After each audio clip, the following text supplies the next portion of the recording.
পবিত্র রমজান মাস শয়তান বন্দির মাস, যে মাসে অনেক যুদ্ধবিগ্রহ হচ্ছে মুসলিমদের মাঝে। এবং সাম্প্রতিক যে একটা নিউজ আসলো আমাদের কাছে যে খামেনি উনি নিহত হয়েছেন, সেই উদ্দেশ্যে আসলে আজকে মানে প্ল্যান ছাড়াই লাইভে চলে আসা। তো কিছুক্ষণ আগে অনেকক্ষণ কথা বলছিলাম, কেউ শুনে নাই, আমাদের একটু ভুল ছিল। আপনারা আমাদেরকে শুনতে পাচ্ছেন কিনা একটু কনফার্ম করুন, তাহলে কথা শুরু করছি।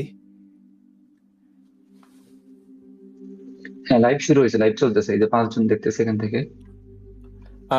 আমাদের কথা 18 জন। ঠিকঠাক শোনা যাচ্ছে কিনা এবং আমাদেরকে দেখতে পাচ্ছেন কিনা একটু একটু জানান দয়া করে, যারা আছেন শুনছেন।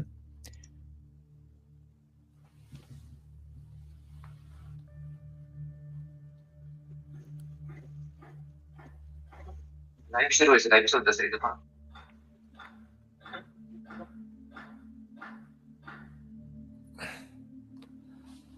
হ্যাঁ, শুনতে পাচ্ছি। ঠিক আছে, ধন্যবাদ। তো আজকে আসলে অনেকেই উল্লাস করছেন, অনেকেই শোকাহত। এটি কেন? আসলে কোনো মানুষের মৃত্যুতে কি আসলেই আম, উল্লাস করা যায় কিনা, আম, সেটি নিয়ে আজকে আমরা কথা বলবো। কেন উল্লাস করা হচ্ছে, কেন কিছু মানুষ শোকাহত, সবকিছু নিয়ে আলোচনা হবে। দেখুন, আমার কথা যদি আপনারা বলেন, সত্যিকার অর্থে একজন মানুষ হিসেবে আমি খুবই ভারাক্রান্ত, দুঃখ ভারাক্রান্ত যে খামেনি মারা গেছে। কালকেই ঘোষণা দিয়েছে যে মারবে, ইসরায়েল করে দেখিয়েছে, মেরেছে।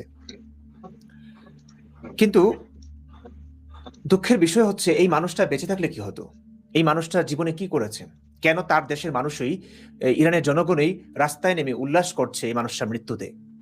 কি এমন ঘটেছে, কি এমন করেছে সে যে তার মৃত্যুতে উল্লাস করছে তারই দেশের মানুষ, তারই দেশের জনগণ? সেই ব্যাপারগুলো বোঝা উচিত আপনাদের, একটু ভাবা উচিত, ইতিহাস ইতিহাস একটু দেখা উচিত। একদম শুরু থেকে যদি আমার বড় একটা ভিডিও আছে, আমি এটা নিয়ে আলোচনা করেছিলাম। আম, তো সেখানে বলেছিলাম, এনাম সুস্থ আছে এখন, অনেকে জিজ্ঞেস করছেন। এনাম মাঝে মাঝে কমেন্টগুলো পড়ে এবং এগুলো শো হ্যাঁ। করে না, আমি কথা বলছি। ওকে, ওকে, ঠিক আছে। এনাম সুস্থ আছে, অনেকদিন ধরে অসুস্থ ছিল, আমরা অনেক কাজ করতে পারিনি। এই রমজান উপলক্ষে বিস্তারিত ভিডিও আর কথা ছিল, সেগুলো নিয়ে আসতে পারি নাই। এখনো এই তো 2 দিন হলো সে একটু সুস্থ। আহ, তো যা হোক, এখন থেকে নিয়মিত ভিডিও পাবেন আশা করি, এবং ভিডিও দেওয়া হয়েছে 2 দিন ধরে। তো বলছিলাম যে এই মানুষটা কি করেছে, খামেনি কি করেছে জীবনে, ইরানের ইতিহাসটা কি? দেখুন, এত এত বছর ধরে, দীর্ঘকাল ধরে ইরানে যে ইসলাম টিকে আছে, যেটা, এই ইসলাম কিন্তু সুন্দরভাবে ঢোকেনি, ইরানের ওপর চাপিয়ে দেওয়া হয়েছে একদম সূচনা লগ্ন থেকে। আপনারা যদি ইতিহাস একটু ঘাটাঘাটি করেন, এগুলো আপনারা বুঝবেন, জানবেন। আমার ওই ভিডিও, ইরান নিয়ে যে ভিডিওটা করেছিলাম, সেই ভিডিওতে বিস্তারিত আছে, আমি এখন আর বলবো না সেই কথাগুলো। মাহসা আমিনের কথা জানেন আপনারা? একটা মেয়ে হিজাবটা একটু ঠিকঠাক ভাবে পরে নাই, চুলগুলো কিছু দেখা গেছে, এই কারণে মাসুল দিতে হয়েছে তার জীবন দিয়ে, এই খামিনির দেশে। এই যে একটা মানুষ কিছুদিন আগে কতগুলো মানুষ মারলো, মানে একটা বিশ্বাসের জন্য। দেখুন, মৃত্যুর পর কি হবে, আসলেই জান্নাত আছে না নাই, আসলে 72 হোর অপেক্ষা করছে না, করছে কিনা, আসলেই কিছু একটা আছে কিনা, মানুষ আবার জীবিত হবে কিনা। পৃথিবীর সূচনা লগ্ন থেকে, যবে থেকে পৃথিবীতে মানুষ এসেছে, যত যত মানুষ মারা গেছে, একটা মানুষও মৃত্যুর পর ফিরে এসে বলে নাই, এটার কোনো প্রমাণ নাই। ধর্মাবতাররা বলেছেন এই কথাগুলো। এখন যেমন ডাক্তার ইঞ্জিনিয়ার হয়, একটা সময় মানুষ নবী হতো। ধুরন্ধররা জাস্ট সাধারণ মানুষের, সহজ সরল মানুষের মাথায় কাঁঠাল ভেঙে খেত, এই ধর্মের নাম করে, আল্লাহ আল্লাহ নাম করে, ঈশ্বরের নাম করে। কিন্তু তাদের কথাগুলো একটু যাচাই বাছাই করলেই বোঝা যায় আসলে তিনি সত্য বলেছেন কিনা, তিনি আসলে ঈশ্বরের দূত কিনা, আল্লাহর নবী কিনা, রসুল কিনা। তো আমরা সেগুলো যাচাই বাছাই করে দেখেছি। বুদ্ধিমান মাত্রই যাচাই বাছাই যারা করেছে ধর্ম নিয়ে, তারা দেখেছে যে না, ধর্মের হাজার হাজার অসঙ্গতি আছে, হাজার স্ববিরোধিতা আছে। এ সমস্ত কথা স্ববিরোধী, এগুলো মানা যায় না। তো যা হোক, আপনি আপনার কথা বিশ্বাস করতেই পারেন, আমি আমার বিশ্বাসের কথাও তো বলতে পারি, কিন্তু ইসলাম এই অধিকারটা দেয় না। ইসলাম এই অধিকারটা দেয় না। আজকে আমি মাদ্রাসা পড়ুয়া, আমার আজীবন কেটেছে ভাই মাদ্রাসায়, কষ্টের কথা। আমার কেরিয়ার সবকিছুই মাদ্রাসা জুড়ে, মাদ্রাসা 4 দেয়ালের বেষ্টনে আমার আজীবন পড়াশোনা। ক্লাস 3 পর্যন্ত পড়েছিলাম আমি স্কুলে, ভালো ছাত্র ছিলাম একদম। সেখান থেকে বাবা মায়ের ইচ্ছা হলো আমি ছোট ছেলে, মাদ্রাসায় পড়াবে, আত্মীয় স্বজনদের মধ্যে কোনো হাফেজ নাই, মাওলানা নাই, মুফতি নাই, খুব শখ করে তারা মাদ্রাসায় দিয়েছিল। আমিও খুব আগ্রহী হয়ে মাদ্রাসায় পড়েছিলাম, হাফেজ হলাম, মাওলানা হলাম, মুফতি হলাম। তারপর আমার জীবন দিতে চেয়েছিলাম এই ইসলামের জন্য, এই ইসলামের জন্য আমি জীবন দিব, এমন একটা অবস্থা ছিল ভাই। আমি কমি মাদ্রাসার ওই উচ্ছন্নে যাওয়া ছাত্র ছিলাম না, একদম আদর্শ ছাত্র ছিলাম।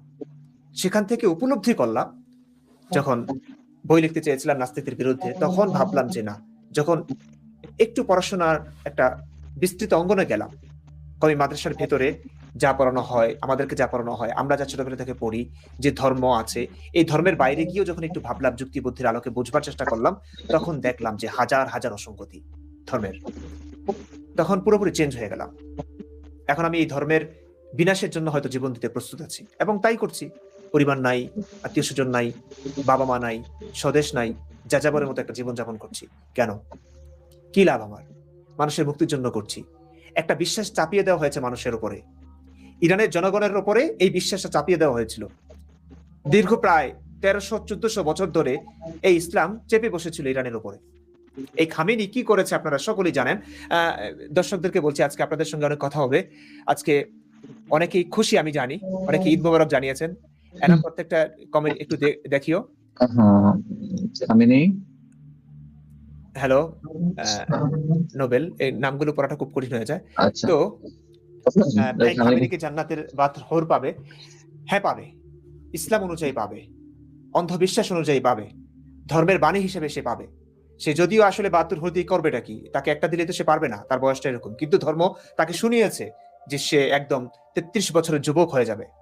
সে ওই যে এক হুজুর না বললো এনাম, ওই যে ভিডিওটা আছে তোমার কাছে, একদম 52,000 বছর ধরে এক টানা সেক্স করবে। হ্যাঁ, মানে এই কথাগুলো ধর্মের কথা, এই কথাগুলো হুজুররা নির্লজ্জ ভাবে মানুষকে শোনাচ্ছে। আমি সারা জীবনের মধ্যে, আমার পুরো লাইফের মধ্যে মনে হয় আজকে একটা খুশির সংবাদ শুনলাম সারা জীবনের মধ্যে। তোমার তো খুশি হওয়া উচিত না? না, ঘুম থেকে ওঠার পরে, কারণ যে মানুষটা এত এত মানুষকে মারছে যার আদেশে, তো এটা আসলে তখন খুবই খারাপ লাগছিল যে ইরানের মধ্যে এমন একটা অবস্থা। কিছুদিন আগে আমরা সবাই দেখেছি যে অনেক মানুষদেরকে নৃশংসভাবে হত্যা করেছে, অনেক মানুষদেরকে পুড়িয়ে পর্যন্ত মারছে। তো এগুলো আসলে সেই কষ্ট থেকে যে এই মানুষটা এখন মারা গিয়েছে, তো ওই হিসেবে আর কি, যে আসলে মানে খুশি ভালো লাগছে? লাগছে। তোমার ঈদ উল ফিতর সামনে, ঈদ আসছে, ঈদে তো মনে হয় এত খুশি হবে না তুমি? ঘুম থেকে উঠে শুনেছি, কি করবো আর, আচ্ছা, যে এই খামেনি মারা গিয়েছে, যে আমরা ভাই খামেনি। কোনো মানুষের শত্রু না আসলে। আমরা চাই প্রত্যেকটা মানুষ, যে কোনো ধর্মের হোক, যে কোনো বর্ণের হোক, যে কোনো জাতিগোষ্ঠীর হোক, যে কোনো দেশের হোক, কালো সাদা, যে কোনো ধরনের মানুষ ক্ষুদ্র একটা জীবন পাবে। মহাবিশ্বের বয়স কত, সেই তুলনায় পৃথিবীর বয়স কত, কত ক্ষুদ্র। এই পৃথিবীর তুলনায় একটা মানুষের জীবন কতটা ক্ষুদ্র। এই ক্ষুদ্র একটা জীবন আপনারা নিয়ে নিচ্ছেন শুধুমাত্র কথা বলার জন্য, শুধুমাত্র ইসলাম নিয়ে সত্য বলার জন্য। এটা তো হয় না। এখন এটা করছেন আপনারা কেন? ওই যে আপনাদের ধর্ম নির্দেশ দিয়েছে, ধর্ম বলেছে আপনাদেরকে। এই কারণে আসলে আপনাদের বিরুদ্ধে আমরা নই। আমার সমস্ত কাজ, সমস্ত লড়াই হচ্ছে ধর্মের বিরুদ্ধে, ইসলামের বিরুদ্ধে, ইসলামের বিরুদ্ধে, অন্যান্য ধর্মের বিরুদ্ধেও না। কারণ অন্যান্য ধর্মের লোকদেরকে আমি দেখিনি অন্তত মানুষের গলা কেটে দিতে শুধুমাত্র কথা বলার জন্য। আমি দেখিনি। যদি এমন কোনো ধর্ম থাকে, আমি সেই ধর্মের বিরুদ্ধে লেগে যাবো ইসলামের মতো, যেমনটা ইসলামের বিরুদ্ধে লেগে গেছি। তো শুধুমাত্র মানুষকে বাঁচানোর জন্য, মানুষের মুক্তির জন্য এই কাজটা করছি। নইলে আমার খেয়ে কাজ নেই। 1450 বছর আগে একটা মানুষ এসে কি করেছে? মিথ্যা কথা বলে মানুষ। আপনি চিন্তা করুন, মানুষকে 72 হরের লোভ দেখিয়েছে এই লোকটা। তার কি 72 হরের দরকার ছিল না? সে দুনিয়াতে কয়টা বিয়ে করেছে ভাই?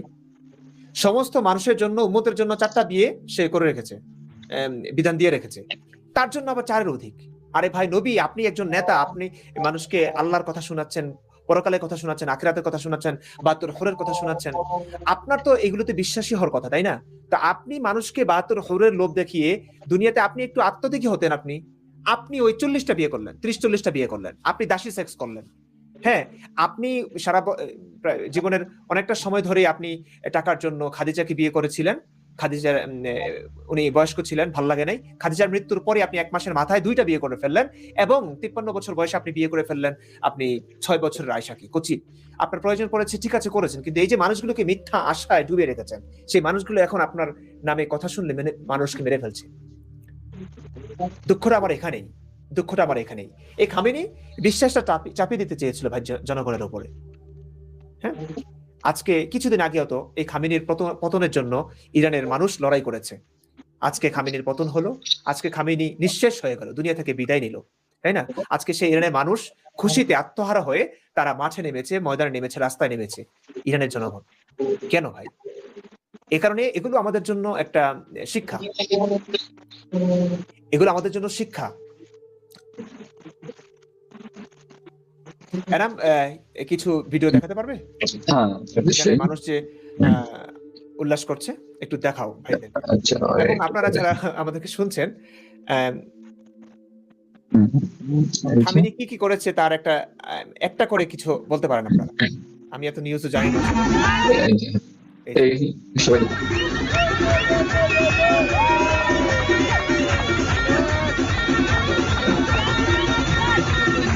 এটা মনে হয় আমেরিকাতে ইরানিরা উল্লাস করছে, দেখো। আরেকটা আরো আছে ভিডিও, আমি তোমাকে দিয়েছি স্লাইডগুলো। দেখাচ্ছি আমি। পবিত্র রমজান মাস চলছে, আমি চা খাচ্ছি, এটা কিন্তু আবার মদ টদ না, মদ খেলেও সমস্যা নাই, ইসলামে তো প্রথমে মদ ছিল, তো মদ বন্ধ করেছে তো নানান কারণে। তো এটা কিন্তু হচ্ছে, আমি খাই না, মদের নেশা টেশা নাই এবং আমার ভালো লাগে না।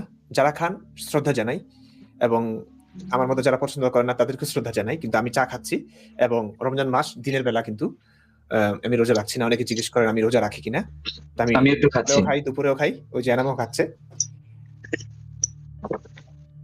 না, অনেকে ভাবতে পারেন যে এটা মদ। একটু সুন্দরী পরে দেখবো নারীকে, যে, সুন্দরী নারীকে কি দাঁড়াও ভিডিওটা দিচ্ছি। আচ্ছা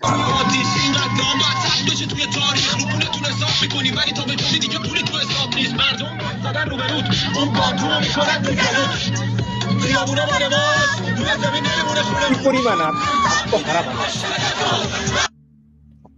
এগুলো আমাদের জন্য শিক্ষা কি জানেন ভাই? শিক্ষা হচ্ছে ভবিষ্যতে এমন করবেন না। আপনার কাছে ক্ষমতা আছে, আপনি মানুষকে মেরে ফেলবেন, এমনটা করবেন না। এই ক্ষমতা ছিনিয়ে নেওয়া হবে কখনো। এই ক্ষমতা অন্যের হাতে যখন থাকবে, আপনার শত্রুদের হাতে যখন থাকবে, তখন আপনার অবস্থা কি হবে এটাও ভাববেন। আজকে বাংলাদেশের অবস্থা কি হচ্ছে? যারা এখন ক্ষমতায় আছে মনে করছে দেশটা তাদের, অন্যায় অবিচার জুলুম নির্যাতন করবে, তারা হয়তো ভাববে যে না, আমরা এখন পাওয়ারে, আমাদেরকে আর কে ধরে। কিন্তু ভাই, চেঞ্জ হতে পারে, ক্ষমতার পালাবদল হয় যখন অন্যরা, আপনি যাদেরকে মারছেন, যাদের উপর এখন জুলুম নির্যাতন চালাচ্ছেন, তারা যদি ক্ষমতা আসে তখন আপনাদের কি হবে? এই জন্য ক্ষমতার অপব্যবহার করবেন না, বিশ্বাস চাপিয়ে দিবেন না। পুরো পৃথিবীতে ইসলামটা চেপে বসে আছে। আপনি জান্নাতে যেতে চান, আপনার ৭২ হোরের লোভ আছে, আপনি যান না ভাই, আমি সেটাতে বিশ্বাস করি না, আমাকে আমার মতো থাকতে দিন, আমাকে আমার মতো থাকতে দিন। এটা করলে আর কোনো কথা ছিল না ভাই। অনেকে বলেন না ইসলাম নিয়ে পড়ে আছে কেন? যদি এটুকু অধিকার আপনারা দিতেন, ইসলাম দিত, এই ধর্মের বিরুদ্ধে একটা কথা আমি বলতাম না।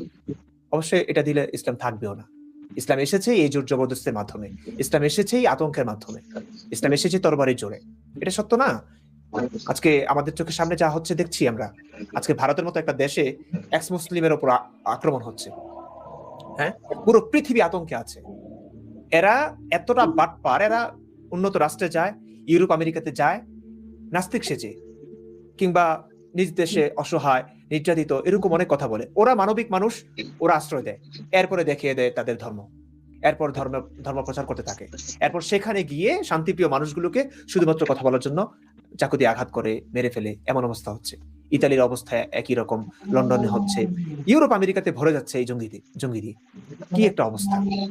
তো এই বিশ্বাস চাপিয়ে দেওয়ার কিছু নাই আসলে। আপনি আপনার বিশ্বাস করুন, আমাদেরকে আমাদের বিশ্বাস নিয়ে থাকতে দিন, এবং কথা আলোচনা সমালোচনা হবেই, প্রত্যেকটা মানুষকে নিয়ে হয়, প্রত্যেকটা দলকে নিয়ে হয়, প্রতিটি দেশের সরকারকে নিয়ে হয়। সেই দেশে বিরোধী দল থাকে, তারা সমালোচনা করে, সমালোচনা না হলে সত্য মিথ্যা কিছুই বোঝা যায় না। ধর্ম নিয়ে সমালোচনা কেন হবে না ভাই? পৃথিবীতে কি ধর্ম একটাই? হাজার হাজার ধর্ম আছে, তাই না? এখন আমরা আমাদের ধর্মের আর যৌক্তিক সমালোচনা করছি, গঠনমূলক সমালোচনা করছি, নবীকে নিয়ে সত্য বলছি, সেগুলো নিতে পারছেন না কেন? সেগুলো নিতে পারছেন না কেন?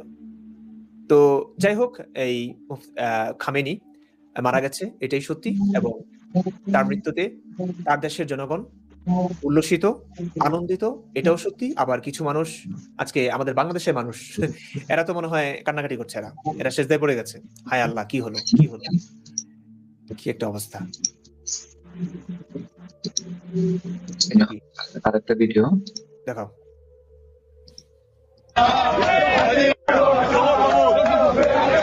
দেখা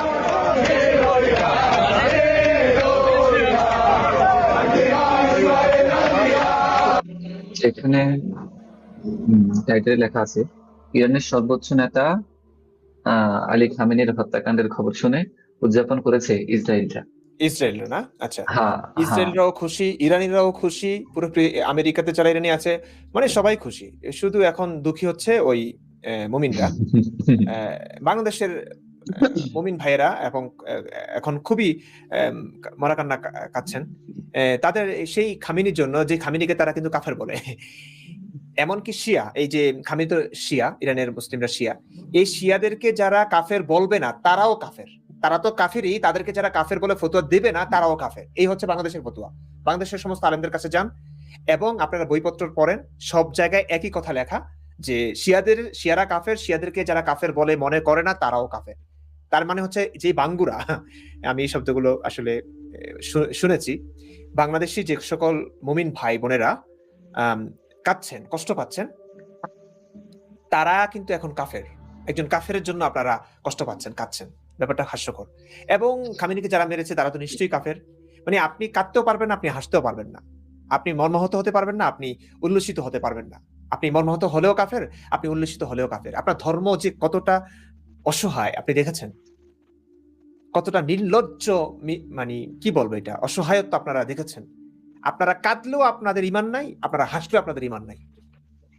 আপনি একইভাবে দেখুন আফগানিস্তান। কিছুদিন আগে মামুনুল হক সাহেব বলেছেন যে আফগানিস্তান তালিবানরা যা করে তারা একদম কোরআন হাদিসে যা আছে সেই অনুযায়ী তারা করেন, একদম পুঙ্খানুপুঙ্খ তারা ইসলামকে ফলো করেন।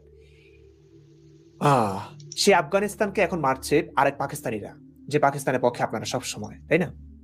আফগানিস্তানের পক্ষে আপনারা, সে আফগানিস্তান আর পাকিস্তান এখন লড়াই করছে, মরছে, মারছে, মরছে, মারছে। কারা? ইহুদি খ্রিস্টানরা মারছে না, মুসলিমদের রক্ত নিচ্ছে। পুরো পৃথিবী, পুরো ইসলাম ইতিহাসটা দেখুন, এমনই হয়েছে, এমনই হয়েছে। কাফেরদের সঙ্গে যুদ্ধ করে খুব একটা ক্ষয়ক্ষতি হয় নাই, এবং এগুলো সব বেশিরভাগই ছিল আক্রমণাত্মক যুদ্ধ। মুসলিমরা আগে করেছে, এখনো যা চলছে, মুসলিমরা আগে গিয়ে ওই আক্রমণ শুরু করে, তারপরে একদম যথোচিত জবাব দেয় কাফেররা, তাই না? মানুষ কি দুষ্টু রে ভাই। তো মিষ্টি তো আসলে নিজ দেশে নাই, ইমরানের মাথা ঠিক নাই না ভাই, মাথা ঠিক আছে। হ্যাঁ ভাই, খামেনি এখন 33 বছরের যুবক হয়ে শুরু করে দিয়েছে অলরেডি। না, সবচেয়ে আমি বেশি এটা খুশি হয়েছি যে খামেনি এখন 72 হুরের কাছে চলে গেছে। এটা শুনে সবচেয়ে বেশি খুশি হয়েছি। কারণ সে দুনিয়ার মধ্যে থাইকা কি করবে? সে দুনিয়ার মধ্যে থাইকা, বাইসে থাইকা সে মানুষ মারবে, মানুষদেরকে হত্যা করবে, কাফেরদেরকে হত্যা করবে, সে ওই যে পারমাণবিক বোমা তৈরি করবে। মানুষের ভাই মুমিন মুসলিম দেশগুলো যদি পারমাণবিক বোমা তৈরি করে ফেলে, এরা তো মুসলিমদের রক্ত আগে ঝরাবে। এমনটাই হয়েছে। ইতিহাস দেখুন আপনি, ওহদ যুদ্ধে কতজন মানুষ মারা গেছে? 70 জন। হ্যাঁ, আপনি অন্যান্য যতগুলো যুদ্ধ হয়েছে কাফেরদের সঙ্গে, একে তো মুসলিমরাই করেছে, তারপরে কিন্তু খুব একটা মুসলিম মারা যায় নাই, একদমই কম গেছে। এক জঙ্গে সিফিন 70,000 মুসলিম মারা গেছে। কাদের সঙ্গে সংগঠিত হয়েছে? মুসলিম আর কাফের নো, মুসলিম। জাদ্রেল সাহাবী, আলী রাদিয়াল্লাহু তাআলা আনহু এক পক্ষে, আরেকদিকে হযরত মুআবিয়া রাদিয়াল্লাহু তাআলা আনহু। দুজনেই জাদ্রেল সাহাবী, দুজনেই বড় সাহাবী। আপনি কার পক্ষ নেবেন? কোন পক্ষে আল্লাহ? আহলুস সুন্নাত ওয়াল জামাতের আকীদা হচ্ছে দুজনেই সঠিক। কি হাস্যকর কথা না? যে খুন করছে খুনিও সঠিক, যে নিহত হচ্ছে সেও সঠিক। মানে কি বলবো, মানে আমাকে দুপক্ষকে সঠিক বলতে হবে। তো জঙ্গে সিফিনে 70,000 মুসলিম মরেছে। তারপর জঙ্গে জামাল হয়েছে, জঙ্গে জামাল, উটের যুদ্ধ। আয়েশা রাদিয়াল্লাহু তাআলা আনহা ওই উটের চড়ে এই যুদ্ধের নেতৃত্ব দিয়েছে, একজন নারী। কি আর করবে বেচারা। তো এই যুদ্ধে মারা গেছে প্রায় 15,000 মুসলিম। যুদ্ধ কাদের মাঝে সংঘটিত হয়েছে? মুসলিম আর কাফের না, সাহাবীদের মাঝে। মুআবিয়া, আলী, ঠিক আছে, আর ফাতেমা, আরে আয়েশা। চিন্তা করেছেন কারা? তারপরে কারবালা যুদ্ধ হলো। কারবালা যুদ্ধে 70 থেকে 72 জন হোসেন রাদিয়াল্লাহু তাআলা আনহুর পরিবার, নবীর পরিজন সব শেষ হয়ে গেল। কারা সংগঠিত করেছে এই রক্ত? এই রক্ত কারা ঝরিয়েছে? মুসলিমরাই। মুআবিয়ার ছেলে ইয়াজিদ, তারাই সংগঠিত করেছে। এই যে ক্ষমতার কামড়াকামড়ি, ক্ষমতার দ্বন্দ্ব লড়াই, এগুলোই চলেছে অর্ধেক, মানে তখনকার ভাই 70,000 মানুষ এক যুদ্ধে মারা যাওয়া, মুসলিমদের সঙ্গে যুদ্ধ। এই ইতিহাসগুলো আমাদের কমের ভাই বোনেরা আপনারা জানান না, আপনাদেরকে এগুলো পড়ানো হয় না। অনেকে হয়তো নানান জায়গা থেকে পড়েছেন, পড়বেন, একটু শিখুন। যে ধর্ম আপনাদের 24 ঘন্টা নিয়ন্ত্রণ করছে সেই ধর্মটা সত্য নামে সত্যি যাচাই করুন। আমরা শুধু এই কথাগুলোই বলি, যে কোনো মানুষ মরুক আমাদের কাছে সত্যি খারাপ লাগে। আপনারা ইসলামের কোন অংশকে বিলিভ করেন? ইসলামের কোন বিষয় আমাদের বিলিভ করি না, পুরোটাই যখন ভাওতাবাজি। বিশ্বাস করবার কিছু নাই। এই বিশ্বাস কি, আবার বিশ্বাস জিনিসটা কি? হ্যাঁ, নবী ভালো কাজ করলে সেই ভালো কাজের সাপোর্ট অবশ্যই করব, সমর্থন করব। এটা নবী নবী নবী হিসেবে না, মানুষ হিসেবে করেছে। কিন্তু নবীর এমন কাজ আমার চোখে পড়ে নাই। আপনাদের কাছে যদি এমন প্রমাণ থাকে নবী ভালো কাজ করেছে, আমাকে একটা প্রমাণ দেখান নবীর ভালো কাজ আছে। শুনুন, একজন ডাকাত যে মানুষ মারে, যে মানুষ মেরে ডাকাতি করে টাকা পয়সা লুট করে, তার জীবনে কি মায়া ভালোবাসার নিদর্শন নাই? সে কি তার পরিবারকে ভালোবাসে না? সে কি তার দলের যাদের দিয়ে ডাকাতি করে সেই লোকদের প্রতি তাদের ভালোবাসা নাই? অবশ্যই থাকে।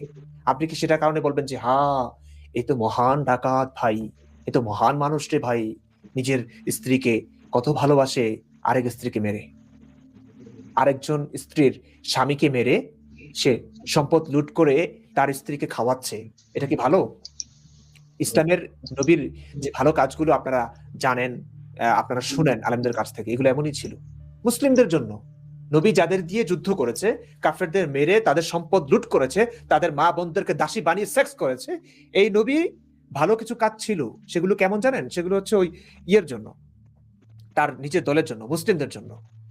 এখন পৃথিবীর, তাহলে তো পৃথিবীর সব মানুষই ভালো, হিটলারও ভালো, সব মানুষই ভালো ভাই। পৃথিবীর এমন কোন ডাকাত আমি দেখি না যে নিজ পরিবারকে মেরে ফেলেছে। না, এটা তো সাইকো হবে, এরকম সাইকো না। এটার কারণে আপনি ভালো বলতে পারেন একটা মানুষ। একটা মানুষ কখন ভালো হবে? আমি আমার দলকে ভালোবাসছি, আমার মতের মানুষকে ভালোবাসছি, ভিন্ন মতের মানুষের প্রতি আমার শ্রদ্ধা আছে, সেটাকে মেনে নিচ্ছি, মারছি না, কাটছি না। নবী তেমন ছিলেন না ভাই। আমি পাঞ্জাবি পড়ি নাই ভাই, পাঞ্জাবি পড়লে সমস্যা কি? পাঞ্জাবি কি আপনার নবী পড়তো? হ্যাঁ, আপনি কি কারণে পাঞ্জাবি পরে আছেন? মানুষ জিজ্ঞেস করে আমাকে। এটা নিয়ে আমার বিস্তারিত ভিডিও, আমার স্ক্রিপ্ট আমি ওখানে গুছিয়ে আমি আমার লেখালেখি আছে। আমি হয়তো সময়ের অভাবে নানান কাজে আমি সেই ভিডিওগুলো আপলোড দিতে পারছি না এখনো, এগুলো আসবে। আর কালকেও আসাদ ভাই লাইভ আমি বলেছি, আমাদের এখানেও লাইভটা আছে, কালকে রাতে একটা লাইভ ছিল, সেই লাইভ আমি বলেছি আমি কেন আমি আসলেই তো মুসলিম, ভাই বোন মুসলিম ছিলাম, এবং ইসলামকে পুরো পৃথিবীতে ছড়িয়ে দেব এই পণ নিয়েই তো আমি আসলে মাদ্রাসায় পড়াশোনা করেছিলাম একটা সময়, এই স্বপ্নটাই ছিল আমার। আমি সত্যিকার অর্থে মুসলিমদের ভালো চাই। আমার এই লড়াইটা আসলে কাদের জন্য? আমেরিকার জন্য, ইসরায়েলের জন্য? ভাই ওরা তো মানুষই। আমি পুরো পৃথিবীর মানুষকে এক চোখে দেখি ভাই, এক চোখে দেখি। এবং সত্যিকার অর্থে আমার পরিবার যদি কেউ থাকে, কওমি মাদ্রাসার ছেলেরা আমার পরিবার, মুমিন ভাই বোনেরা হচ্ছে আমার একটা পরিবার। কারণ আমি এই ধর্মেই বেড়ে উঠেছিলাম। জন্মের পর থেকে আল্লাহ নামটা শুনেছিলাম, ইসলামের নামটাই শুনেছিলাম, নবীর নামটাই শুনেছিলাম, নবীকেই ভালোবেসেছিলাম। তো এটা সবচেয়ে বড় দুঃখের বিষয় যে সেই নবী আসলেই ধোঁকাবাজ। আচ্ছা, দাসীদেরকে কোন দৃষ্টিকোণ থেকে সম্মান দেওয়া হয়েছে? ভাই দাসীদেরকে তো দাসীদেরকে নাই তো নাই, সম্মান দিয়েছে। যে হ্যাঁ, আপনি, আমি জানি না এটা কি উনি সেন্টেন্স মুমিন ছিল। মুমিন, নিশ্চয় মুমিন। না, দাসীদেরকে সম্মান দিয়েছে ভাই। দাসী কেন হয়েছে? দাসী কেন? মানে আপনি আপনি জানেন দাসী কাকে বলে? আচ্ছা, আমি ওই তর্ক বিতর্কে যেতে চাই না আসলে, কত বোঝাবো, এসব নিয়ে বিস্তারিত ভিডিও আসবে। দাসীকে সম্মান দিয়েছে মানে কি?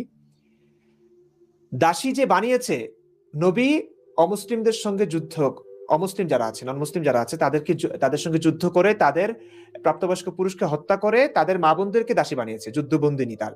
এখন নবীর আসলেই, নবী খুব দয়ালু ছিলেন, নবী মেয়েদেরকে মারতেন না, কারণ নবী তো মেয়েদেরকে ভোগ করবেন, মানলে তো সমস্যা। নবীর সাহাবীদের সেক্সের জ্বালা এরা খাসি হতে চাইতো ভাই, মানে এত জ্বালা, তো এদের জ্বালা মিটাবে কে? এরা তো ঠিকঠাক মতো মানুষ মারতে পারবে না, সেই কারণে একটা সুন্দর পন্থা, মানবতার পন্থা, হ্যাঁ, মানব বিধান দিয়েছে যে না, মেয়েদেরকে মারার দরকার নাই, মেয়ে আমার সাহাবীরা খাসি হতে চায় যৌন উত্তেজনায়, তাদের জন্য আমি মেয়েদেরকে রেখে দেই। তো নবী এই কাজটা করেছে ভাই, এটা হচ্ছে আপনাদের যুক্তি। এই সম্মানটা দিয়েছে, হ্যাঁ, ওদেরকে বাঁচিয়ে রেখেছে বিছানা গরম করবার জন্য, এটুকু সম্মান। আশা করি উত্তরটা পেয়েছেন। এটুকু সম্মান দিয়েছে, আপনি যদি এটাকে সম্মান বলেন ঠিক আছে, বলতে পারেন।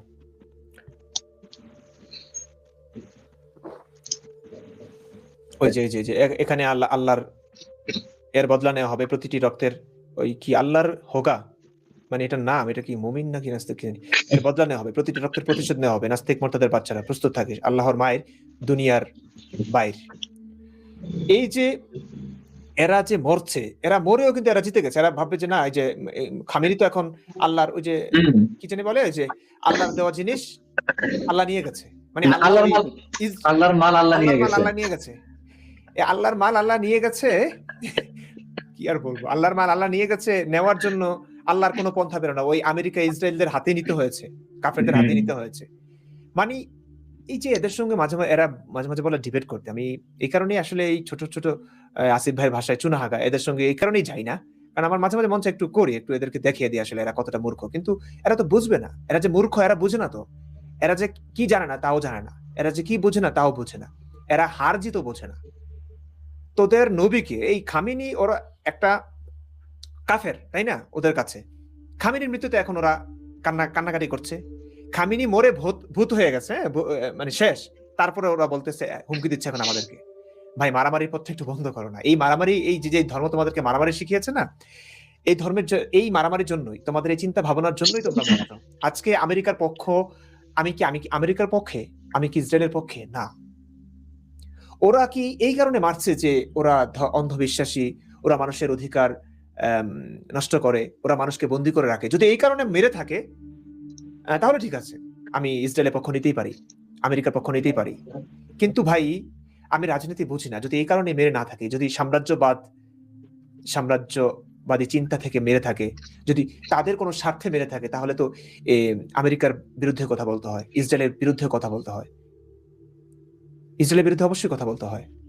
কিন্তু ধরুন আমি কথা বললাম, আজকে আমেরিকার বিরুদ্ধে কথা বললাম, আমাকে আমেরিকা মেরে ফেললো, ঠিক এই কাজটাই তো আপনারা করেছেন।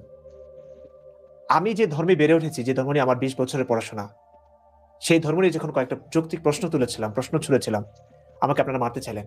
আমি আমার নিজ ঘরে যখন কথা বলতে পারছি না, আমি আমার নিজ ধর্মের সমালোচনা যখন করতে পারছি না, আমাকে আমাকে রক্ত দিতে হচ্ছে, হ্যাঁ, আমাকে মেরে ফেলা হচ্ছে, তখন আমি প্রাণে বাঁচবার জন্য আমি আমার ঘর থেকে প্রতিবেশীর ঘরে গেলাম। ধরুন এখন প্রতিবেশীর ঘরে গিয়ে যদি তাদের বিরুদ্ধে কথা বলছি, তারা আমাকে মেরে ফেললো, তাহলে কি আমি সবাই তো বাঁচার চেষ্টা করবে, তাই না?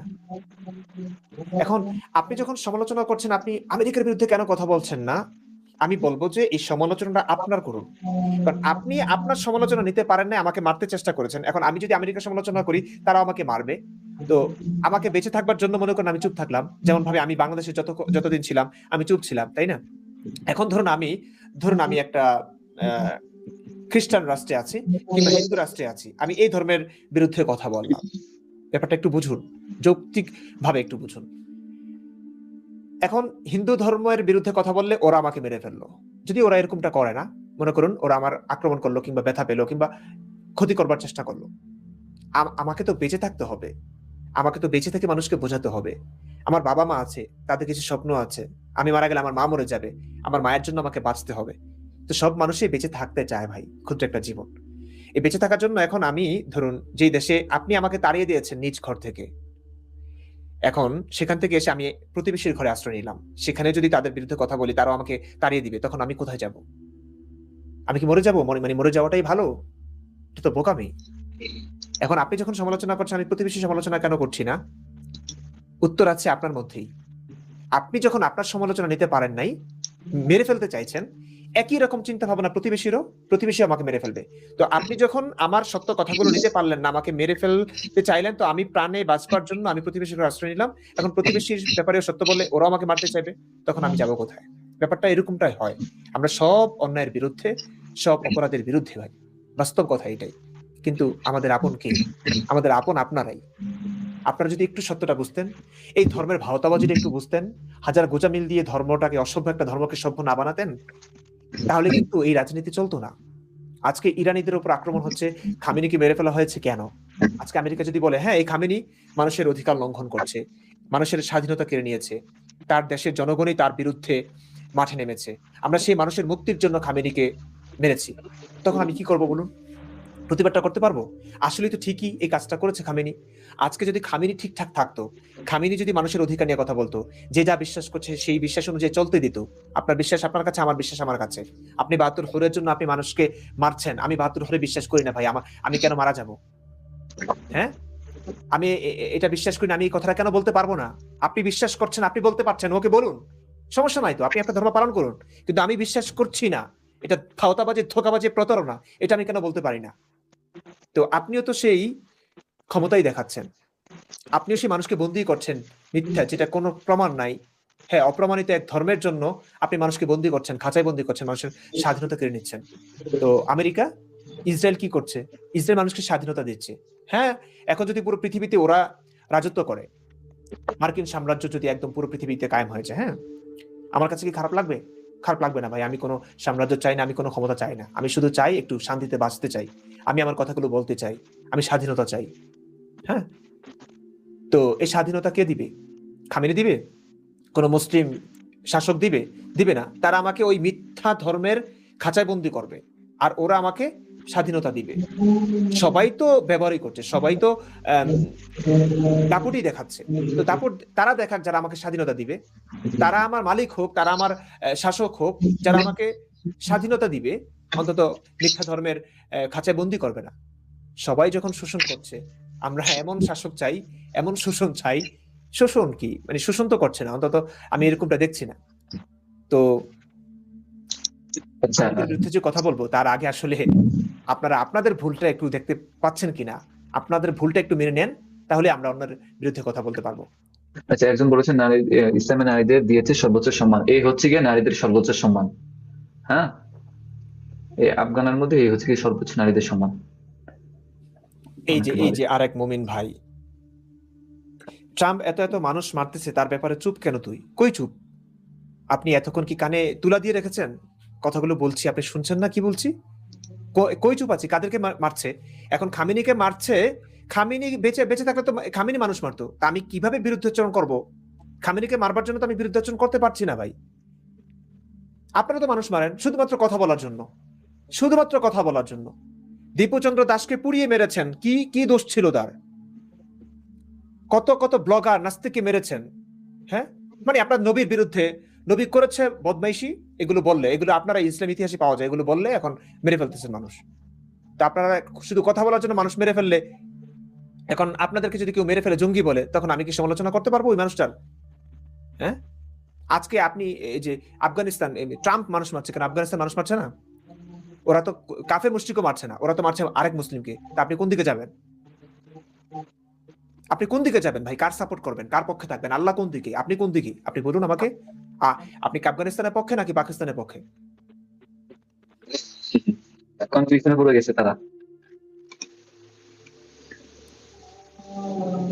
আল্লাহর হুকুম ছাড়া গাছের একটা পাতাও নড়ে না। তো খামেনিকে মারা হয়েছে, আল্লাহর হুকুমই মরেছে ভাই। আপনারা নারাজ কেন তাহলে?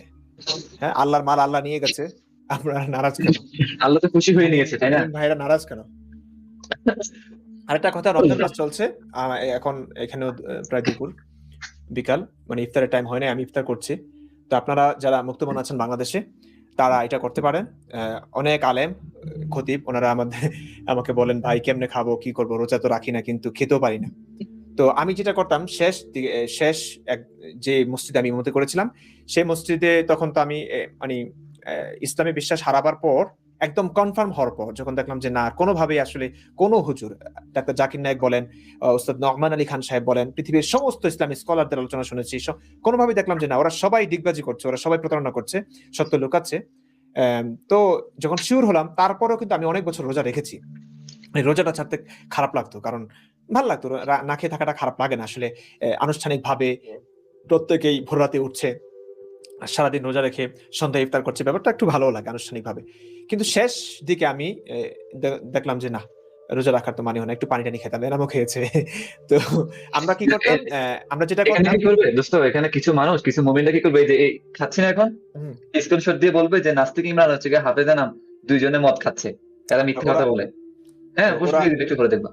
ওরা চাকে মত তো বলতেই পারে, ওরা এটুকু বোধ বুদ্ধি নাই বলেই তো ওরা ধার্মিক। ওরা নবীর ভাওতাবাজি বুঝতে পারে না, তো এই চাটাকে, রং চাটাকে কিভাবে? আচ্ছা, মদ হলে সমস্যা কি? মদ মদ মদ কি খারাপ খারাপ নাকি? মদ খেলে আমি এতক্ষণ সুন্দর করে কথা বলতে পারতাম? মাতাল হয়েছি?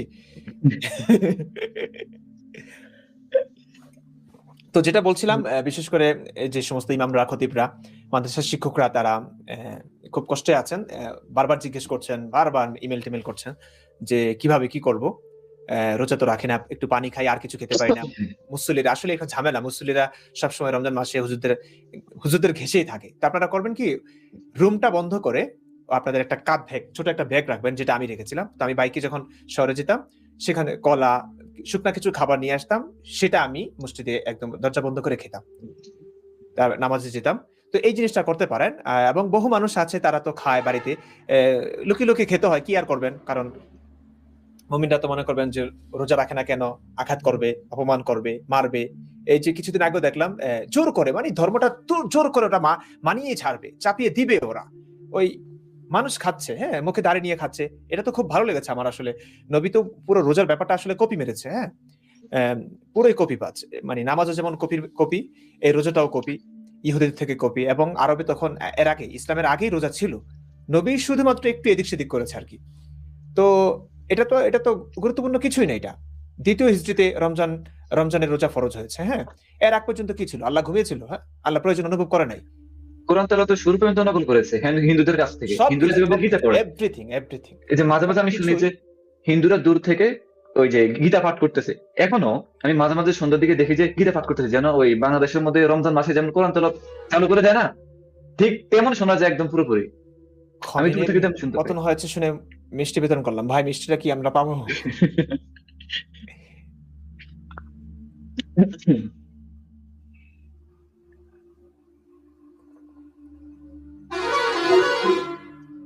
মুমিন ভাইরা গালি দিচ্ছে। এরা গালিটা একটু ভাই, একটু বানানটা ঠিক করে দিন ভাই। মান-ইজ্জত সব শেষ করে দেন আপনারা। অনেক মুমিন ভাইরা আছেন। আমার ভালো লাগে আসলে। দেখুন, আপনারা বুঝবেন না আমি জানি। আপনাদের সঙ্গে যে ফর্মুলা এপ্লাই করতে হবে সেটা হচ্ছে আপনাদের ফর্মুলা, হ্যাঁ?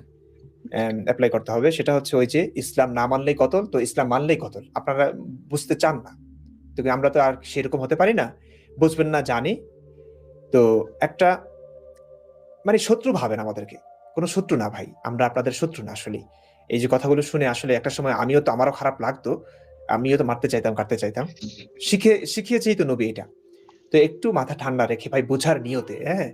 বোঝার নিয়তে আসলে কথাগুলো শুনুন। এগুলো আক্রমণ হিসেবে নিবেন না। ঠিক আছে? আপনাদের ব্যাপারগুলো হাস্যকরই। হ্যাঁ? আপনারা হাস্যকরী। তো তো এ কারণে হয়তো মাঝে, মাঝে হাসি। এগুলো আক্রমণ হিসেবে নিবেন না, উপহাস হিসেবে নিবেন না। আমাদের হাসি আসে আপনাদের কথাবার্তার কারণে। এই কারণে হাসি, কিন্তু দিন শেষে আসলে কষ্ট পাই যে আপনারা কেন বুঝতে পারছেন না। আপনাদের ধর্ম আপনাদেরকে পিছিয়ে রাখছে। আপনাদেরকেই সবচেয়ে সব স সর্বপ্রথম আপনাদেরকেই বঞ্চিত করেছে, অন্যদেরকে না। অন্যরা মৌজ-মাস্তি ঠিকই করছে ভাই। বন্দী আছেন আপনারা কাল্পনিক মিথ্যা কিছুর আশায়। হ্যাঁ, মরার পর আপনার জন্য হুর অপেক্ষা করছে ভাই। হ্যাঁ, খেয়ে দেয়ে কাজ নাই। মা মরে দেখে এসেছেন আপনি? হ্যাঁ, হ্যাঁ। অনেক বলেছেন। জি, আমি আমি সুস্থ আছি আগের থেকে ইমরান অনেক ভাইয়ের অনেক। ভবিষ্যৎ কি? আমার ভবিষ্যৎ কি মানে কি ভাই? আপনার ভবিষ্যৎ কি? ভবিষ্যৎ সম্পর্কে কেউ জানে না। বাঁচবো কিছুদিন, সুস্থ থাকলে বাঁচবো। ৬০-৭০ বছর বাঁচবো। তারপরে বুড়ো হয়ে মরে যাবো। কিংবা আমি আরো আগে মরে যেতে পারি। নবী কি মদ নবী কি খেতেন? মদ খেতেন ভাই? নবীর মদের প্রতি নেশা, যেমন নেশার চাইতে বেশি ছিল নারীর নেশা। তো হ্যাঁ, মদও নবী খেতেন। মদও খেতেন, নারীও খেতেন। হ্যাঁ। উম, এই যে শালা তুই এক নাস্তিক, হ্যাঁ। তো নাস্তিক হলে সমস্যাটা কি ভাই? মানে নাস্তিক হলে সমস্যাটা কি? নাস্তিক হলে আপনার শালা হয়ে যেতে হবে?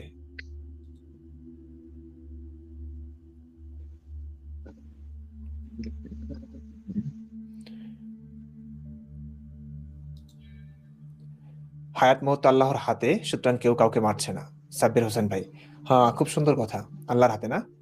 কেউ কাউকে মারছে না। তো আল্লাহই মেরেছে, তাই না? আল্লাহর হুকুম ছাড়া গাছের পাতাও নড়ে না। তো আল্লাহর হুকুমই হয়েছে এটা। আল্লাহর হুকুমে ইসরাইল, আমেরিকা আল্লাহর প্রিয় হয়ে গেছে। ওদের হাতে আল্লাহ তাআলা ইসলামের দুশমনকে মেরেছেন, তাই না? ইসলামের কথা আরকি। মানে ওরা যেমন করে বলে আরকি। না, বলতে হবে এখানে আমাদের এই যুগের নবী হযরত ইমরান বিন বশির সাল্লাল্লাহু আলাইহি সাল্লাম। হ্যাঁ, হাসান মেহেদী ভাই বলেছেন, কেমন আছেন? ভালো আছি ভাই। আমার অনেক সমস্যা ছিল। আমার অসুস্থ ছিল। আমিও আসলে কাজ করতে না পারলে আমার মাথা ঘুরায়। হ্যাঁ, অনেক বিষয় নিয়ে ভিডিও আনা দরকার ছিল, আনতে পারি নাই। তো এখন থেকে নিয়মিত ভিডিও পাবেন এবং ঈদ উপলক্ষে একটা নাটক পেয়ে যেতে পারেন। ট্রাম্প কই মানুষ মারতেছে, সব তো আল্লাহর ইচ্ছা হচ্ছে। হ্যাঁ সত্যিই তো, এটা তো সত্যি। আল্লাহ তাআলা হুকুম দিয়েছে, আল্লাহ তাআলা এই পৃথিবী সৃষ্টি হওয়ার 50,000 বছর আগে লিখে রেখেছে যে ট্রাম্প এই মানুষদেরকে হত্যা করবে। এখানে ভুল কি আছে? এটা কি শামীম শেখ ভাই হেসে হেসে প্রাণ বেরিয়ে গেল প্রশ্ন দেখে।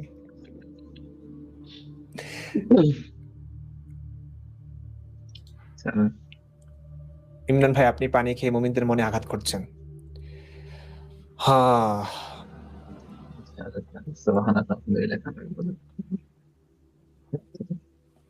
আপনারা জানেন একটা সময় রোজার কথা বলতাম, রোজার ফজিলতের কথা শোনাতাম, সব সত্য তো বলতে পারতাম না, কি মানুষই মেরে ফেলবে আমাকে।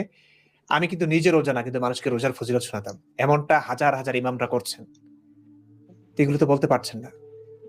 তো কষ্ট লাগে ভাই যে আমরা এই জীবনের এত ঝুঁকি, হ্যাঁ ঝুঁকি নিয়ে আমরা এই সত্য কথাগুলো বলছি, যারা হাজার হাজার মানুষ আলেমরা বোঝার পর বলছেন না। আজকে সে আলেমদেরকে কিন্তু ভালোই মনে করছেন, কারণ জানেন না তো ভিতরে কি। তাদের ওয়াজ শুনছেন, তাদের ওয়াজ শুনে তারা তাদের ইমান একদম তেজদীপ্ত, তারা মানুষ মারতে চলে যায়, রোজা রেখেও তারা মনে করে একদম কনফার্ম জান্নাতি। হ্যাঁ, অথচ সেই ইমাম, সেই খতিব, সেই বক্তা কিন্তু নামাজ পড়ছে না, বাড়িতে আসলে রোজা রাখছে না, সে কিন্তু ঠিকঠাকই খাচ্ছে, কারণ তারা বুঝেছে। তো এই যে জোর জবরদস্তি করে যে বিশ্বাস চাপিয়ে দেওয়া যায় না ভাই, কারা ঠকছে? আমার শুধু সাধারণ মানুষ যারা আমাকে গালি দিতে চায়, গালি দেয়, যারা আমাকে মারতে চায়, আমার মাকে বিশ্রী ভাষায় গালি দেয়, আমার বোনকে নিয়ে গালি দেয়, আমি এটা করেছি সেটা করেছি, কত কি যে বলে ভাই, কত কি যে বলে। এগুলো দেখি না, এগুলো এখন আর খারাপ লাগে না। আসাদ ভাইয়ের সঙ্গে কালকে কথা হয়েছে, ভাই এগুলো নিবেন না, এই পথে এসছেন যখন, মুমিনটা এটাই করবে। উত্তর নাই, কোনো কিছু নাই, ওরা আপনি বোনের সাথে, মায়ের সাথে, আপনি নারী পাচার, এই হাজার হাজার রকমের কথা বলবে, এগুলো একদম মন থেকে মেনে নেন, এটাই চলবে। মুমিনটা পারি, এটা তো আমি আর কষ্ট পাই না। সত্যিকার অর্থে এগুলো নিয়ে আগে ঘুমটুম হতো না, খারাপ লাগতো যে মানুষ মানে এতটা খারাপ হতো, মুমিনদেরকে ভাবি নাই আমরা। আমি একটা সময় ভাবতাম যে একটা বিশ্বাসের জন্য ওরা মরছে মারছে, কিন্তু ওরা যে ওদের ইসলামটাও ফলো করছে না, মানে এত নোংরা কথা। যেমন ধরুন ভাই, প্যারিসের ছবি পাঠিয়ে দেয়, কর তোর এটা দিয়ে চুদবো, এমনি এমনি বলে ভাই। এগুলো দেখানো যায় না আপনাদেরকে, শত শত মেসেজ আমার বোনকে নিয়ে, আমার মাকে নিয়ে এভাবে বলে। প্যানিসের ছবিটা, একটা মুমিন এই কাজটা করতে পারে ভাই? হাঁটুর উপরে হাঁটু দেখা না যায়, তাই না, ইসলাম অনুযায়ী? তার মানে তারা ইসলামও মানছে না। মানে এরা কি করে? এরা কি ইসলামী বিশ্বাস করে, এরকম করে, নাকি আসলে ইসলাম বিশ্বাস করে না, শুধুমাত্র আঘাত, মানে তার কাছে কোনো কারণে নাস্তিক ভাল লাগে না, কিংবা ইসলামের সমালোচনা ভাল লাগে না, এই কারণে এমনটা করছে? আমি জানি না সত্যিকার অর্থে। যারা প্যানিস দেখিয়ে মানে এমন নোংরা নোংরা কথা বলে, তারপরে পর্ন ভিডিও পাঠায়। পর্ন ভিডিও তো আচ্ছা ঠিক আছে, আমি প্রাপ্তবয়স্ক, আমি দেখতেই পারি, তুই আমাকে পাঠাবি কেন ভাই? এবং তুই মুমিন না, তুই আল্লাহকে বিশ্বাস করি, নবীকে, তোর তো এটা পাপ, এটা দেখবি কেন? এগুলো পাঠায়, মানে নোংরা নোংরা কথা বলে। তো এরা তারপরে হচ্ছে জোর জবরদস্তিমূলক তো বিশ্বাস চাপিয়ে দিতে চাইছেই। তো বিশ্বাস চাপিয়ে দিতে চাইলে ব্যাপার এরকমটা হবেই ভাই। আপনি যখন, আমি মনে প্রাণ বিশ্বাস করছি না ভাই, আমার মনে হচ্ছে না এখন নবীকে নবী মনে হচ্ছে না, মোহাম্মদকে নবী মনে হচ্ছে না। এখন আপনি আমাকে একদম তরবারি ধরে, না নবীকে নবী মানতেই হবে, নবী বিয়ে করেছে মানে 6 বছর আয়েশাকে, সমস্যা কি? নবী দাসী সেক্স করেছে, সমস্যা কি? নবী স্বল্প চাদরের বিনিময়ে সেক্স করতে বলেছে নারীদের সাথে, সমস্যা কি? এটা তো ভালো, এটা নবী করেছে যেহেতু এটা ভালো, মানতে হবে। আমি যতই বলছি ভাই এটা আমার কাছে আমার বিবেক, যদি আল্লাহ একজন থেকে থাকে, তিনি বিবেকটা দিয়েছেন, তার বিবেক, সেই বিবেক আমাকে বলছে না, এটা কোন নবীর কাজ, এটা হতে পারে না, আল্লাহর খেয়ে দেয় কাজ নেই, আল্লাহ নবীকে শুধুমাত্র বিয়ের কথা, বিয়ে বিয়ে করবার জন্য এতটা চাপ দিবেন কিংবা এতটা আগ্রহী হবেন, আমার মনে হচ্ছে না। তখন আপনি বলছেন যে না, তোকে মানতেই হবে। হ্যাঁ, এটা কি আসলে মানতে পারবো? আমি সর্বোচ্চ কি করব? আমি আমার প্রাণকে বাঁচাবার জন্য আমি বলবো হ্যাঁ হ্যাঁ, নবীকে ভালোবাসি, নবীকে মানি, ঠিক আছে, নবী যা করেছেন তা ঠিক আছে। কিন্তু মনে মনে আমি দিচ্ছি গালি। হ্যাঁ, নাস্তিকরা যেমন দেয়, লুচ্চা বদমাস নবী, ডাকাত নবী, মরু ডাকাত, আসাদ ভাইয়ের মতো বললাম। শুধু তো নাস্তিকরা এভাবে বলে তো না, হুজুররা বলে, বিশ্বাস করি। ইমামরাও বলে নামাজের মধ্যে সেজদার মধ্যে গিয়ে নবীরে গালি দেয়, আল্লাহরে গালি দেয়। এই যে শত শত ইমামরা বলছে, ভাই কি করব? সেজদায় গিয়া নামাজ পড়াতে হয়, কারণ মুফতি হবার পর সে জেনেছে যে ইসলাম আসলে মিথ্যা। এখন সে, তার যোগ্যতা ভাই কি আছে? অন্য কি কাজ করবে সে? বেশিরভাগ মাদ্রাসার ছেলেরা খুব হতদরিদ্র পরিবারের হয়। এখন তাদের তো আর স্কিল নাই। কম্পিউটার কাজ, আমি আমি নানানভাবে বলি ভাই কম্পিউটার কাজ শিখেন, কি বলে ফ্রিল্যান্সিং শিখেন, তারপরে হচ্ছে ব্যবসা করেন। তো টাকা পয়সা থাকতে হয় তো ব্যবসা করবার জন্য। তো এরা কি করবে? এরা আর কোনো যোগ্যতা থাকে না, স্কিল নাই, সারা সারা জীবন যা পড়েছেন, যে যোগ্যতা অর্জন করেছেন, সেই যোগ্যতা এখন সেটা তো মিথ্যা প্রমাণিত হলো। তখন তারা অসহায় হয়ে পড়ে, তখন তবে আমি বাধ্য হয়ে তারা তাদের বন্ধু, ইমাম আমি করতে হয়। আমি ওই যারা ইমাম, যারা দেখা গেছে যে আমাদের বয়সী যারা আছে, অনেকে দেখা গেছে যে হেফজো কিংবা কিতাবখানার মধ্যে কিছু ক্লাস শেষ করার পরে তারা মসজিদে চাকরিতে লেগে যায়। এখন আমি তাদের উদ্দেশ্যে বলবো যে তারা যে মসজিদে চাকরির পাশাপাশি কম্পিউটারের কাজটা শিখুক। কারণ মসজিদে তার দেখা গেছে যে সারাক্ষণ নামাজ পড়তে হয় না, কিছু ফাঁক সময় থাকে। ওই সময়টার মধ্যে কি হয়, তখন দেখা যাচ্ছে কোনো একটা কম্পিউটারের দোকানে হয়তো বা কোনো একটা কম্পিউটারের কোর্স সে শেষ করতে পারে, প্রচুর সময় থাকে। রিয়েক্টরস ভাই, ভাই আমার উত্তর পেলাম না, আপনার প্রশ্নটা আবার একটু করতে পারেন, কি করেছেন?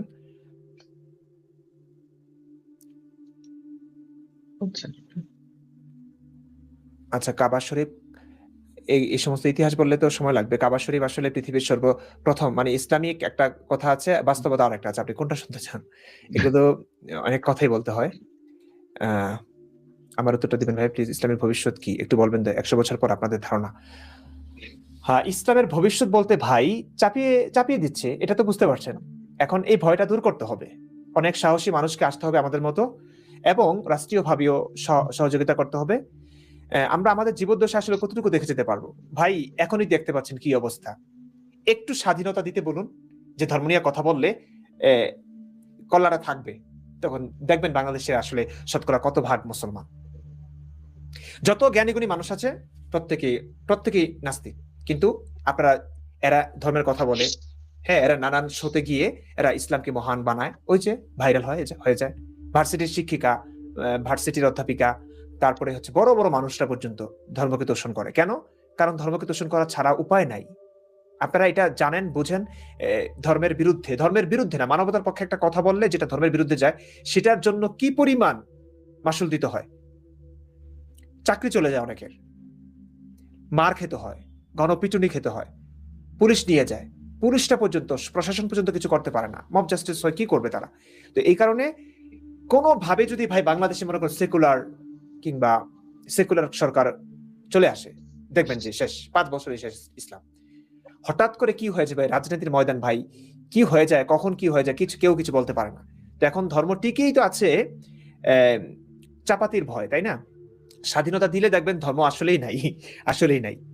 তারপরও তো বিদ্রোহ হচ্ছে, বিপ্লব হচ্ছে ইরানে। এত বছর যে ধর্ম চাপিয়ে দেওয়া হয়েছে, যে হিজাব না পরবার কারণে যে সামিনীকে মেরে ফেলা হয়েছে, সেই ইরানে সেই খামেনির বিরুদ্ধে মাঠে নামলো না মানুষ? এতগুলো মানুষ রক্ত দিল না? তো আর কি চান? 100 বছরের মধ্যে আপনি বাঁচবেন না হয়তো, কিন্তু 100 বছরের মধ্যে ভাই ইসলাম যেগুলো থাকবে এগুলো হচ্ছে চূড়ান্ত লেভেলের, চুনাহাগা প্রো ম্যাক্স। তো এগুলো কথাই বলার সুযোগ পাবে না। আর নাস্তিকদের দেশ হবে, হ্যাঁ, ধর্মহীন মানুষদের দেশ হবে। উন্নত রাষ্ট্রে ভাই ধর্ম আছে, ইসলাম আছে। এই বাংলাদেশ, তারপরে হচ্ছে সৌদি আরব, এই যেগুলো অনুন্নত দেশের মানুষরা গিয়ে সেখানে ধর্মটা বিস্তার করছে, হ্যাঁ, আল্লাহ আকবার আল্লাহ আকবার করছে, কিন্তু উন্নত দেশে তো ধর্ম নাই। আর মিথ্যার উপর টিকে আছে ধর্ম, তো ধর্ম থাকবে না। 100 বছর পর চেঞ্জ হয়ে যাবে। এখনই যেভাবে হচ্ছে, কত আরো কয়েকজন মানুষ বেরিয়ে আসলে, আমি তো শেষ দেখে ছাড়বো ভাই। সামনে কি পরিকল্পনা আছে আপনাদেরকে শোনাবো মাঝে মাঝে। আমি আমার কি পরিকল্পনা করেছি। আপনারা বিয়ে করবেন কাকে? নাস্তিককে? হ্যাঁ, অবশ্যই নাস্তিককে বিয়ে করলে সমস্যা নাই। নাস্তিক মানে হচ্ছে একদম সত্যবাদী। আমি নাস্তিক কিনা আমি বলবো না, আমি আমার বিশ্বাসের ব্যাপারটা আমি ভিতরে রাখলাম, কিন্তু একজন নাস্তিককে আমি সবচেয়ে সৎ বলে মনে করি। অন্তত তারা ইনিয়ে বিনিয়ে কথা বলেন না, তারা জনপ্রিয়তার ভয়কে বিসর্জন দিয়ে, পরিবার পরিজনের ভালোবাসা বিসর্জন দিয়ে, স্বদেশের ভালোবাসা বিসর্জন দিয়ে একদম নিরেট সত্যটা বলে। হাজার হাজার লক্ষ লক্ষ কোটি কোটি নাস্তিক আছে, তারা বলছেন না, তারা হয়তো নিজস্ব অবস্থানে, চাকরিস্থলে, কর্মস্থলে তারা ধার্মিক হিসেবে পরিচয় দিচ্ছেন, কিন্তু ভিতরে ভিতরে নাস্তিক। তো তার চাইতে বরং ভালো না যারা একদম স্বঘোষিত নাস্তিক। এই কারণে আমি স্বঘোষিত নাস্তিকদেরকে ভালোবাসি। এবং বিয়ে করলে বক্তব্যরা মানুষকে বিয়ে করব, সব মানুষকে সমান চোখে দেখবে, হিন্দু, মুসলিম, বৌদ্ধ, খ্রিস্টান, এমন একজন মানুষকে। অন্তত ভালো মানুষ হতে হবে। আমার প্রেম হয়েছিল কিছুদিন আগেই একটি মেয়ের সঙ্গে, ডাক্তার, খুবই ভালো, কিন্তু সে পাক্কা মুমিন ছিল। সে ইসলাম নিয়ে অনেক সংশয় ছিল তার, কিন্তু সে আল্লাহকে বিশ্বাস করে ভালোবাসে, কিন্তু সে মানুষ ভালো। আমি সম্পর্ক চালিয়ে গিয়েছিলাম, কিন্তু পরবর্তীতে দেখলাম এটাই সমস্যা তৈরি করেছে। তার মধ্যেও আসলে একটা ব্যাপার কাজ করতো, ওই যে বিশ্বাস একটা মানুষকে আসলে পরিপূর্ণরূপে মানুষ করে তোলে না। তো ওইটার সমস্যার কারণেই মনে হয়েছে যে না, তার সঙ্গে আমার হবে না, তো বাদ দিয়েছি। তো ভাবলাম যে না, এখন সামনে ভাবলে একদম মুক্ত মনা, হ্যাঁ, এরকম মানুষকেই বেছে নিব। আমি আমার কাজকে বেশি ভালোবাসি এবং আমার কাজকেও ভালোবাসতে হবে তার। সেই মেয়েটাও কাজকে খুব ভালোবাসতো আমার, কিন্তু আমার কাজকেও ভালোবাসতো, ধর্মের সমালোচনার কাজকে, এবং সেও আবার তাহাজ্জুদও পড়তো। তো মানে পুরো চরিত্রটাই আমার ঘোলাটে লাগতো তার। তো টিকে নাই, সম্পর্কটা টিকে নাই। তবে যথেষ্ট ভালো মানুষ, খুব মানবিক মানুষ। তার প্রতি আমার আজন্ম শ্রদ্ধা। এটা আজীবন থাকবে। এনাম, তুমি অনেকদিন অসুস্থ ছিলে, অনেক ভিডিও, আমার ভিডিও মানে শুট করা হয়েছে, এনাম এডিট করে ছাড়তে পারে নাই, আপলোড দিতে পারে নাই। তো এনাম এখন একটু সুস্থ হয়েছে, এনামের জন্য শুভকামনা করবেন। এনাম, তুমি একটু কিছু বলো, তোমাকে অনেকদিন মানুষ মিস করেছে। আমি একটু আসছি, বলো, কথা বলো একটু মানুষের সঙ্গে, এবং কিছু মেসেজ দেখিও তুমি। আচ্ছা, ওকে। অনেকে বলেছেন, আমাকে অনেকে ইনবক্সে নক দিয়েছিলেন যে আপনার কি অবস্থা। জি, আমি এখন অনেক ভালো আছি, আগে থেকে সুস্থ হয়েছি। আম, আশা করছি এখন থেকে প্রতিনিয়ত ভিডিও আসবে, কারণ ভিডিও শুট করা আছে, প্রচুর ভিডিও শুট করা আছে, কিন্তু এডিটিং করতে প্রচুর সময় প্রয়োজন হয়। আমার এডিটিং করতে হয় অনেক। দীর্ঘ 15 থেকে 20 দিন অসুস্থ ছিলাম, হাসপাতালে দৌড়াদৌড়ি। ইমরান ভাইও আমাকে নিয়ে অনেক দৌড়াদৌড়ি করেছে অনেক জায়গায়। উম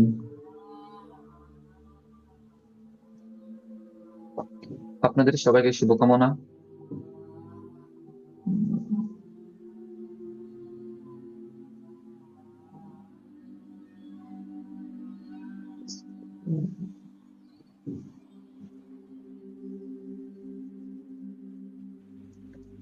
এটা কি ধর্ম নিয়ে ব্যবসা? সেটা কি ভাই? আমরা ধর্ম নিয়ে ব্যবসা করি না, আমরা ধর্মের অন্ধকার দিকগুলো তুলে ধরি। ধর্মের সত্য যে কথাগুলো, সেগুলো বললে কখনো ধর্ম ব্যবসা হয় না।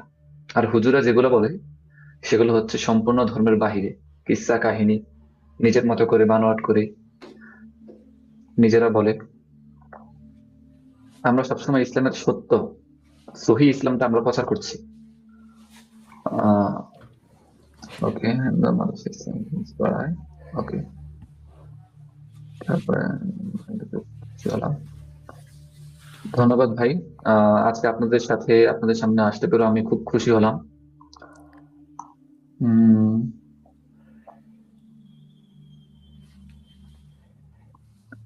উম, আপনার বাসা কোথায় ভাই? আমার বাসা জেনে কি লাভ? হিন্দু মন্দির ছিল কাবা, এটা নিয়ে আমার একটা হজের ভিডিও আছে, হজের ইতিহাস। সেখানে আমি কাবা ঘরের ইতিহাসটা বলেছি। সেই ভিডিওটা দেখতে পারেন, এবং সেটা খুবই আম, ভেবেচিন্তে এবং অনেক বই টই পড়ে আমি রেফারেন্স সহ ভিডিওটা বানিয়েছিলাম। সেটা দেখলে আপনি বুঝবেন আসলে কি কাবা ঘর কিভাবে তৈরি হলো। এটা আসলে হিন্দু মন্দির ছিল, হ্যাঁ, আম, হিন্দু মন্দির ছিল প্রথমে, জাস্ট 360 ইসলাম টির এসে মধ্যে ওটা ছিল দখল এটার করলো। ভিতরে। হুম।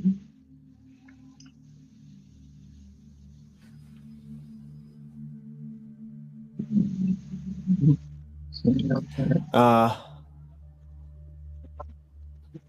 ভাই, আপনারা একটু সহজ নামও তো রাখতে পারেন, কি নাম? এনি মেল, যাই হোক, নিউ ইয়র্ক।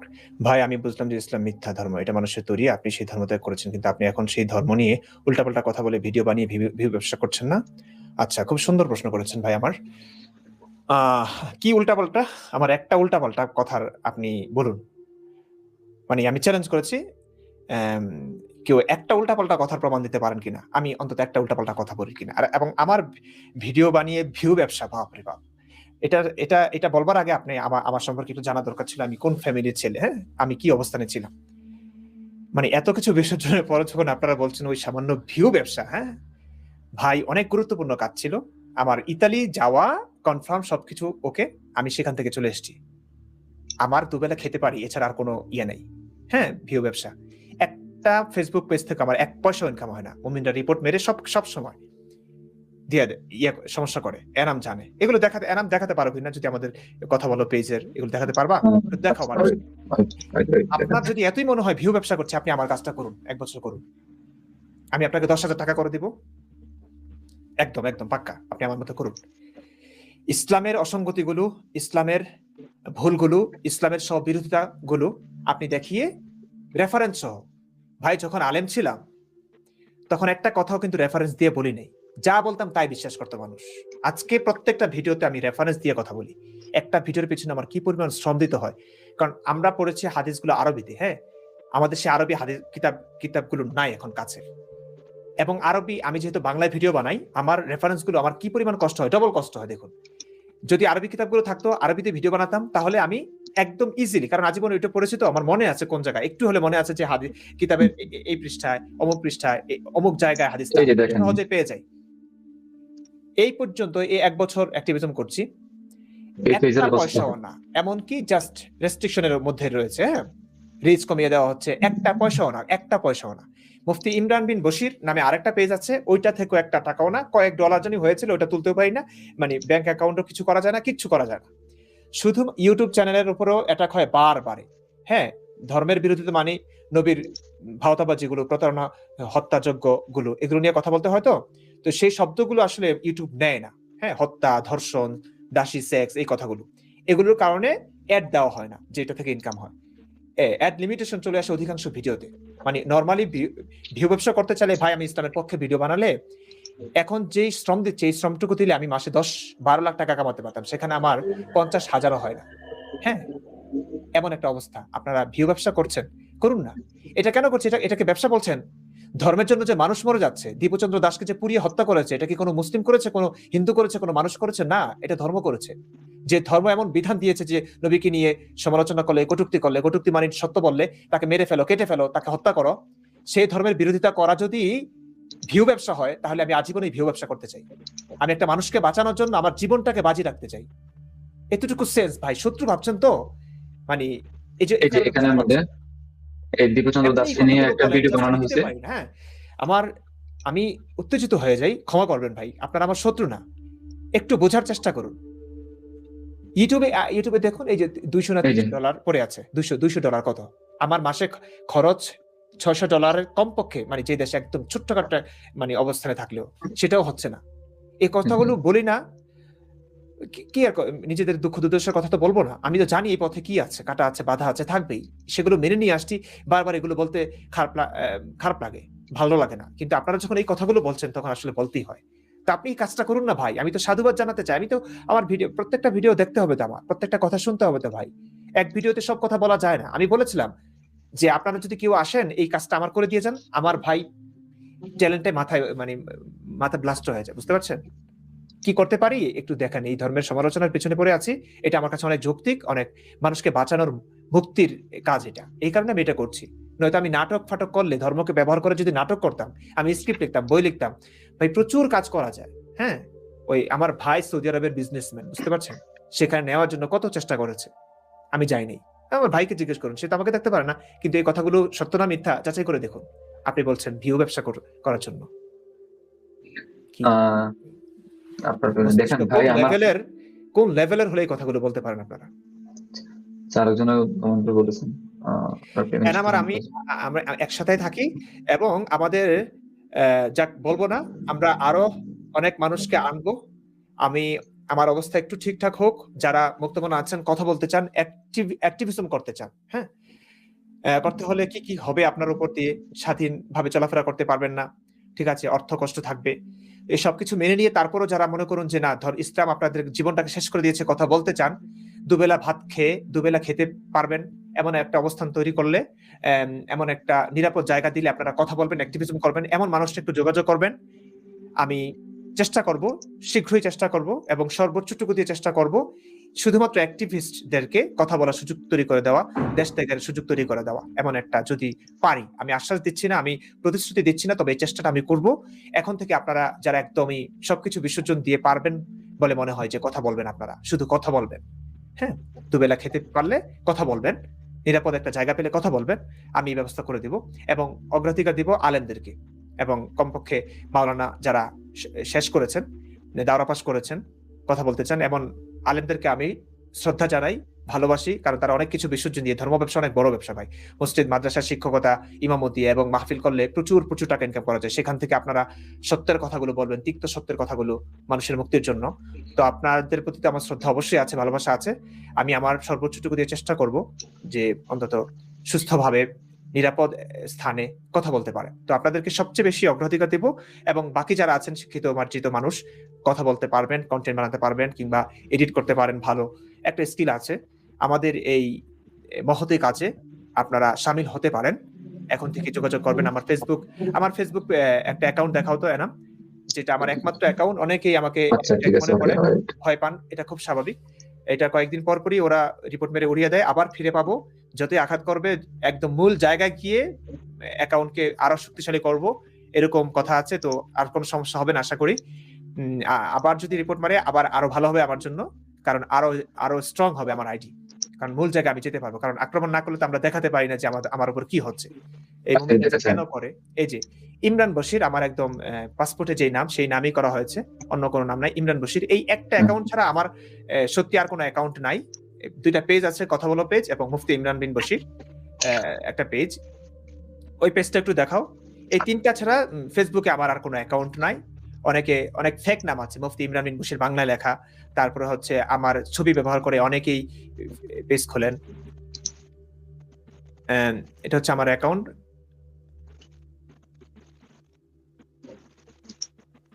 কি হচ্ছে এটা, কথা বলো, এটা তো আমার জানেনি।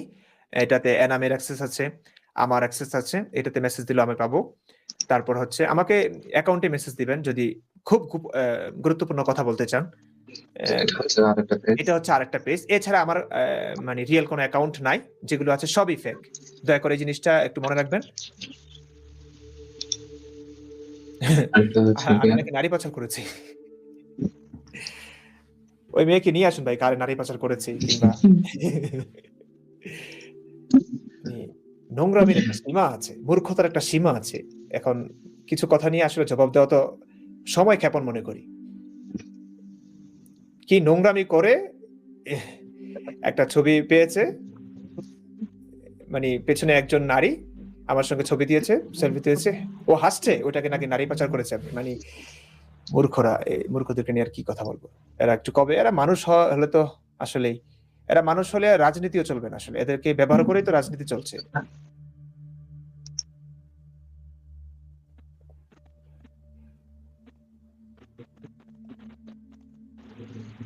ইমরান ভাই, মোল্লারা মূর্খ হয় কেন, উত্তর দিবেন প্লিজ। মূর্খ বলতে ভাই, অন্ধবিশ্বাসটাই তো একটা মূর্খতা, তাই না? আপনি প্রমাণ নাই, কিছু নাই, এটা বিশ্বাস করবেন, এটার জন্য মানুষ মেরে ফেলবেন, মূর্খ না ভাই। এটা এটা আমি কি বলবো, এটা মানে কোন মূর্খ মানুষ, কত মূর্খ মানুষ দেখেছি শিক্ষা লাভে বঞ্চিত। মূর্খ আমি বলবো না, শিক্ষা লাভে বঞ্চিত। মূর্খতা তো খারাপ কিছু না, একটা জিনিস সম্পর্কে আপনি না জানতেই পারেন। আমি তো অনেক কিছু জানি না ভাই, দুনিয়ার অনেক কিছুই বুঝি না আমি। আমার সায়েন্স নিয়ে ধারণা কম, আমি সাইকোলজিক্যাল ব্যাপারগুলো একটু বুঝি, কিন্তু ওই পরিমাণ জ্ঞান নাই। আমি অন্য হিন্দু ধর্ম সম্পর্কে আমি জানি না, অনেক ধর্ম সম্পর্কে আমি কত কিছু, মানুষ তো সবকিছু জানবে এমন কোনো কথা নাই। কিন্তু কথা হচ্ছে আপনি একটা বিষয় সম্পর্কে জানেন না, না জেনে আপনি সেটার জন্য মেরে ফেলছেন, এবং আপনি নিজেও মরেও আপনি তৃপ্তি পাচ্ছেন যে না, মরলে আপনি মানে 72 হর পাবেন। মানে কি পরিমাণ এটা, না জানা খারাপ কিছু না ভাই, মূর্খতা খারাপ কিছু না, অজ্ঞতা খারাপ কিছু না। অজ্ঞতা থাকতে পারে, আপনি একটা বিষয় সম্পর্কে না জানতেই পারেন। সব মানুষ সব বিষয়ে জানবে, পারদর্শী হবে, এমন কোনো কথা নেই। কিন্তু কথা হচ্ছে অন্ধভাবে, হ্যাঁ, যুক্তি বুদ্ধির ধার না ধরে একটা কিছু বিশ্বাস করা এবং সেটাতে এমন ডুবে যাওয়া যে মনে করুন যেন স্বচক্ষে দেখেছেন আপনি। এটা মূর্খতা না, এটা হচ্ছে ওই বুদ্ধি প্রতিবন্ধী এদেরকে বলে। আমাদের ফ্যামিলি কি আমাদের কর্মকাণ্ড মেনে নিয়েছে কিনা, কখনোই না। এবং মানলেও তারা কখনোই বলবে না, কারণ ওই যে ধর্মের ভয় আছে। তো এরকম কিছু না। তবে আমি জানি না তারা ভিডিও দেখেন কিনা, ভয়ে ভয়ে দেখতেও পারেন না, কারণ আমাদের বাড়িতে হামলা হয়েছে। আমার মায়ের সঙ্গে মাঝে মাঝে কথা হয়, মা তো পাক্কা মুমিন। মা বলেন যে বাবা তুই চলে আয়, কান্নাকাটি করেন, ফিরে আয়, ক্ষমা চা। আমি বললাম যে ক্ষমা তো চাইবো না, আমি তো ভুল করিনি, আমি কেন ক্ষমা চাইবো। তো খারাপ তো লাগেই, মায়ের সন্তান আমি, আমারও তো মাকে দেখতে ইচ্ছে করে। তো এগুলো মেনে নিতে হচ্ছে, কিছু করার নাই। মা আমাকে খুব নিষ্ঠুর বলে, কেন চলে গেলে এভাবে, কত মানুষ বোঝে, তুই বলিস, কেউ তো বলে না, তুই বলতে গেলি কেন। তা আমি আর কি করবো, আসলে ছোটবেলা থেকে মানুষ এরকম, যা সত্য আমি তা বলবোই, আমার ভাল লাগে না। আমি এই যে অন্ধবিশ্বাস বলেছিল, আমার অনেকেই বলেছিল যে আপনি বুঝতে পেরেছেন, ঠিক আছে, আপনি চুপ করে থাকুন, অন্তত দেশে থাকতে পারবেন। লক্ষ লক্ষ মানুষ তো চুপ করে আছে, দেশে থাকতে পারছে, কিন্তু আমি পারি নাই। আমাকে বলেছিল যে আপনি ইতালি চলে যান, আপনি সৌদি আরব চলে যান, আপনার তো অসংখ্য সুযোগ আছে, আপনার কোনো কিছুর অভাব নাই, পরিবার ভালো, এত সুন্দর একটা সুযোগ পেয়েছেন, লাইফটা এনজয় করেন। কিন্তু আমি এনজয় করবো কি, যখনই দেখি ধর্মের জন্য একটা মানুষ মরে যাচ্ছে, ভাই বিশ্বাস করেন আমার সপ্তাহ পর সপ্তাহ ঘুম হয় না। দীপচন্দ্র দাসকে যখন মারলো, কি সম্পর্ক ভাই? তার পরিবারকে চিনি না, তাকে চিনি না, কখনো কথা হয়নি, কিন্তু সে একজন মানুষ, এটা জানি। সে ভিন্ন ধর্মের মানুষ হতে পারে, তাকে এভাবে পুড়িয়ে হত্যা করা হয়েছে। আমার ঘুম হয় না ভাই। তো আমি বুঝতে পেরেছিলাম যে আমি পৃথিবীর যে কোনো জায়গায় থাকি, কোটি কোটি টাকা থাকুক, কারি কারি টাকা থাকুক, আমি সম্পদের পাহাড় নিয়ে ঘুরে বেড়াই, তাতে আমি শান্তি পাবো না যখন দেখবো যে একটা মানুষ মরে যাচ্ছে শুধুমাত্র একটা কাল্পনিক মিথ্যা ধর্মের জন্য। তো আমাকে কথা বলতেই হবে। পরে আমি ভাবলাম যে না, এই কণ্ঠকাকীর্ণ পথ, এই ঝুঁকিবহুল বিপদসংকুল পথটাই বেছে নেই, আমাকে কথা বলতে হবে মানুষের মুক্তির জন্য। তো এখন কষ্ট পাই, অনেক সময় দেখা যায় কাজও করতে পারি না, অভাবে কিংবা নানান কারণে। তো সেগুলো নিয়ে আসলে কাজ করতে না পারলে খুব কষ্ট পাই। এরা অসুস্থ ছিল অনেকদিন, কোন হাসপাতালে আমি দৌড়াদৌড়ি করেছি। তো কিছু কিছু ভিডিও নিয়ে আসা দরকার ছিল অনেক আগেই, রমজান নিয়ে বিস্তারিত ভিডিও। তখন মানে শান্তি পাচ্ছিলাম না, আমার ঘুম হচ্ছিল না যে আমি আনতে পারছি না। মানুষ রোজা রাখবে অনেকেই না বুঝে, রাখতেই পারে, মানুষ না খেয়ে থাকতে পারে, ডায়েট করতে পারে, কিন্তু কি রোজা ভাই? একটা কপি, দ্বিতীয় হিজরিতে, মানে ইসলাম আসার কত 13 বছর, 15 বছর পর রোজা প্রয়োজন অনুভব হয়, রমজান মাসে রোজা ফরজ করা। মানে কি পরিমাণ ভাওতাবাজি, বুঝতে পারছেন? নবী যখন একটা ধর্মের কথা বলেছে, তো মানুষ তো নানান প্রশ্নে জর্জরিত করেছে নবীকে, যে অমুকরা রোজা রাখে, ইহুদিরা রোজা রাখে, রোজা ছিল, তা আপনি আপনার ধর্মে, আমাদের ধর্মে রোজা নাই? তো নবী ভাবছে যে কি রে, তার ধর্ম তো মানে ন্যাংটো, কিছু তো একটা করতে হবে, কিছু তো একটা বলতে হবে। তো এই ধর তখন তিনি রমজানের রোজা ফরজ করেছেন আর কি। মানে সব কপি, একদম ইসলামের সব কপি। এখানে এখানে মানে সৃষ্টিকর্তার সঙ্গে, সৃষ্টি না খেয়ে থাকলে সৃষ্টিকর্তা খুশি হবেন, আল্লাহ খুশি হবেন, কোনো সম্পর্কই নাই ভাই। তা আপনি না খেয়ে থাকতে চাইলে থাকতে পারেন, আপনার ডায়েট হবে কিংবা পানি খেতে পারেন, তাতে আমার কিছু যায় আসে না। কিন্তু আপনি বিশ্বাস করে খাচ্ছেন যে রোজা রাখছেন যে আপনি কি প্রতিদান পাবেন মরবার পরে, ভাই। আচ্ছা, এই প্রশ্নটা মাঝে মাঝে আমার পরিবার আমরা করে এই প্রশ্ন। তাহলে কোটি কোটি আলেম সব মিথ্যা আর তোমারটা সত্যি? হ্যাঁ, আমারটা সত্যি, আপনার বিশ্বাস করবার দরকার নেই। কোটি কোটি আলেম সব মিথ্যা, এটা কিনা? তাইলে আপনি ইয়া দিন, স্বাধীনতা দিন। কোটি কোটি আলেম যে মিথ্যা, আপনি কোটি কোটি আলেম যে সত্য বলছে, এটা প্রমাণ কি? আপনি যখন, আমি সত্য কথা বললে যখন মেরেই ফেলছেন, তো সবাই কি মরতে চাইবে? সবাই কি দেশ ত্যাগ করতে পারবে? পরিবার আছে, শত শত আলেম বলেন ভাই পরিবার আছে, বিয়েটা করে ফেলেছে, বাচ্চা কাচ্চা আছে, মন তো চায় দেশ ত্যাগ করে যেমনি হলেও আপনার মতো কথা বলি, কিন্তু পাচ্ছেন না তো। এই সত্য কথা বললে কি আপনারা নিতে পারবেন? আপনি বুকে হাত দিয়ে বলুন ভাই। আমি জানি আমাকে ঘৃণা করছেন, হ্যাঁ, ইসলামের সমালোচনা করবার কারণে। কিছুক্ষণের জন্য এই ঘৃণা, ভালোবাসা সবটা বাদ দিয়ে, পক্ষপাত বাদ দিয়ে আপনি একটু বুকে হাত দিয়ে বলুন যে এই আলেমরা, আজকে শায়েখ আহমদুল্লাহ যদি বলেন যে ইসলাম মিথ্যা আমার কাছে মনে হচ্ছে, আমি ইসলাম ত্যাগ করলাম। শায়েখ আহমদুল্লাহর অনুসারীরা এতদিন যারা তাকে মাথায় করে রেখেছে, হ্যাঁ, এক মাহফিলে লাখ লাখ টাকা দিয়ে হলেও নিয়েছে তাকে 1 ঘন্টা আলোচনার জন্য, সেই মানুষটা তাকে মারবে না? সেই মানুষটা তাকে মাথা কেটে নিবে না? সেই মানুষটা তার বিরুদ্ধাচরণ করবে না? যখন করবে, তখন কেন শায়েখ আহমদুল্লাহর কাছ থেকে এই তিক্ত সত্য কথাগুলো আপনি শুনবার আশা করছেন? আপনি বলুন, কেন বলবে তারা? আমি তো কোনো আলেমকে দোষ দিচ্ছি না, আমি তো দোষ দিচ্ছি ইসলামের, আমি তো দোষ দিচ্ছি ইসলামের ভাই। আপনি কি বিশ্বাস করছেন না? শায়েখ আহমদুল্লাহ আজহারের সঙ্গে আমাকে বসিয়ে দিন, আমি প্রমাণ করবো সে যে নাস্তিক। এখন আপনি বলবেন যে না, সে তো বলছে না, সে তো বলছে না কেন? আমার জীবন আর তার জীবনটা দেখুন, আপনি মুফতি মাসুদের জীবন দেখুন আর তার জীবনটা দেখুন। কোটি কোটি মানুষের ভালোবাসা পেয়ে, ভালোবাসা সিক্ত হয়ে কোটি কোটি টাকা কামাচ্ছে। এক মুফতি মাসুদ আজহারের চাইতে একজন যোগ্যতা সম্পন্ন আলেম, এটা ভাই নিরপেক্ষ ভাবে কোন আলেমকে জিজ্ঞেস করলে বলে দিবে এটা। মুফতি মাসুদ হাফেজ মাওলানা মুফতি, আজহারে কিন্তু হাফেজ না, মুফতিও না। হ্যাঁ, বিদেশ থেকে পড়ে এসছে, আলাদা একটা ডিগ্রি আছে, এছাড়া কিছুই না। চেহারা সুন্দর, কণ্ঠ সুন্দর, জনপ্রিয়তা পেয়ে গেছে, সস্তা কিছু কথা বলে। আজহারিরা হাজার হাজার ভুল কিন্তু অন্যান্য আলেমরা ধরে, মানে যা পায় তাই বলতে থাকে আর কি। ধর্মের কারণে আপনারা এগুলো যাচাই বাছাই করেন না, তো সেদিকে আমি যাচ্ছি না। মুফতি মাসুদের জীবন দেখুন, 8-9 বছর ধরে সে ইন্ডিয়াতে পড়ে আছে ভাই। আমরা নিরাপত্তার জন্য হয়তো বলতে পারি না, কারণ সবাই দেখা যায় ইউরোপ আমেরিকাতে পড়ে আছে, আর আপনারা এদিকে বলতে থাকেন ও ইহুদি খ্রিস্টানদের টাকা খেয়েছে। ব্যাপারটা আসলে না। ওই যে মারবেন বলে, ওই এক গর্তে লুকিয়ে থেকে বলে যে ইউরোপ কান্ট্রিতে আছে। তো আজকে তো সত্য প্রকাশিত হয়ে গেল, মুফতি মাসুদ ভারতের জেলে আছে, তাই না? এবার বুঝতে পারছেন কিভাবে চলেছে এই লোকটা, কত কষ্ট জীবনযাপন করেছে। তো এই লোকটার জীবন এমনটা হচ্ছে, এই লোকটা অনেক সৎ বলে। মুফতি মাসুদের মতো সৎ লোক আমি আমার জীবনে দেখি নাই, আমি চলাফেরা করেছি, আমি জানি। এই লোকটা সৎ বলে সে মিথ্যা ধর্ম নিয়ে ব্যবসা করে না। আজকে এই লোকটা করলে মুফতি আজহারের মতো অবস্থা তারও হতো, অন্তত পরিবার পরিজনের সঙ্গে থাকতে পারতো, মানুষের ভালোবাসা শিখতে হতে পারতো, মসজিদ ছিল, মাদ্রাসা ছিল। হ্যাঁ, এই লোকের কিসের অভাব ছিল?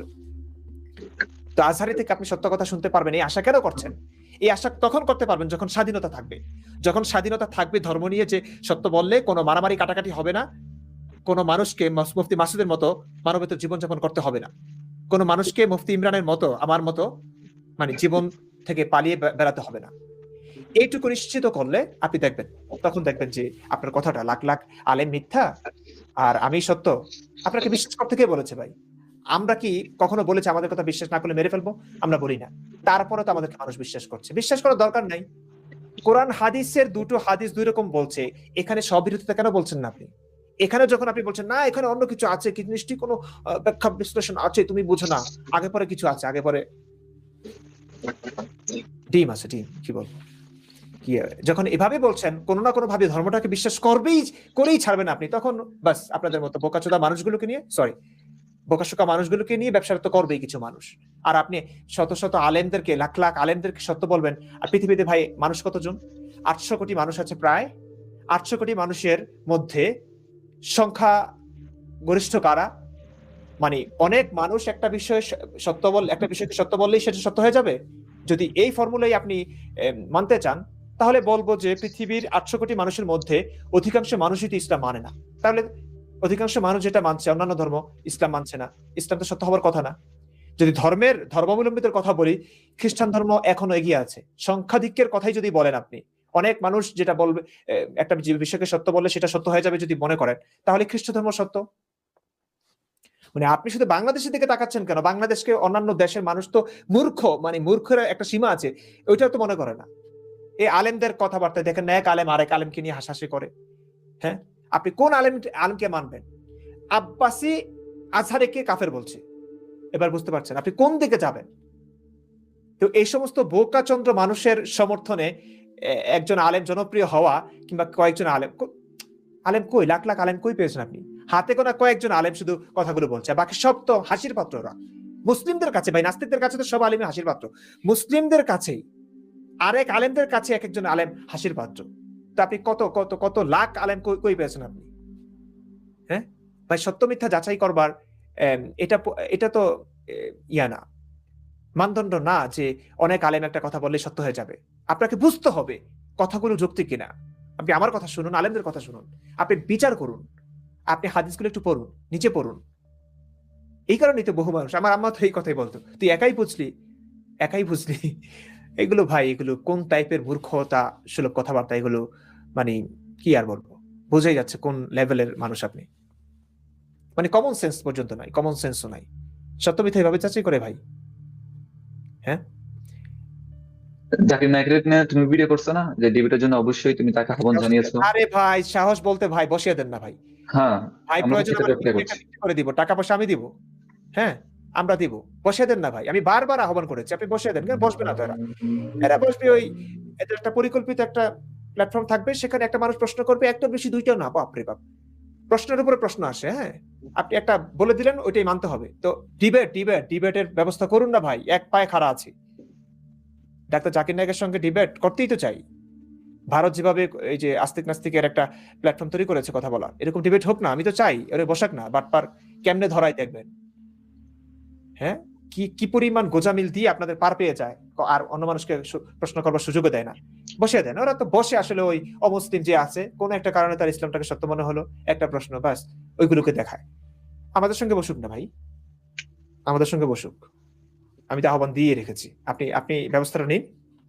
যে আমার ইমেল আছে, আপনি আমার ফেসবুক আছে, আইডি তো দিলামই, আপনি আমার সঙ্গে যোগাযোগ করুন, ব্যবস্থা করে তারপরে আমাকে ডেটটা দিন, তারিখটা বলুন। কোথায়?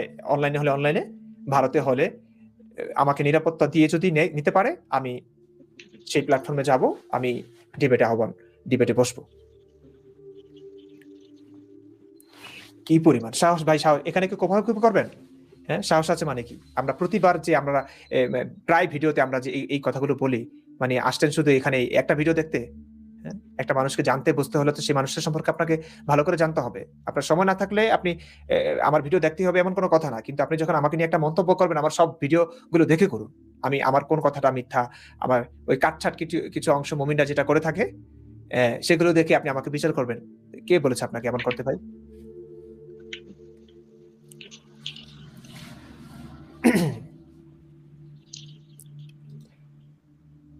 ইন্ডিয়ান সেলিম নাস্তিকের উপর হামলা হয়েছে, চিন্তা করেছেন? এই যে শান্তির ধর্মের লোকেরা, তো এই হামলা টামলা করেই তো ঠিকই আছেন আপনারা। হ্যাঁ, আপনারা আবার ডিবেটের কথা বলেন।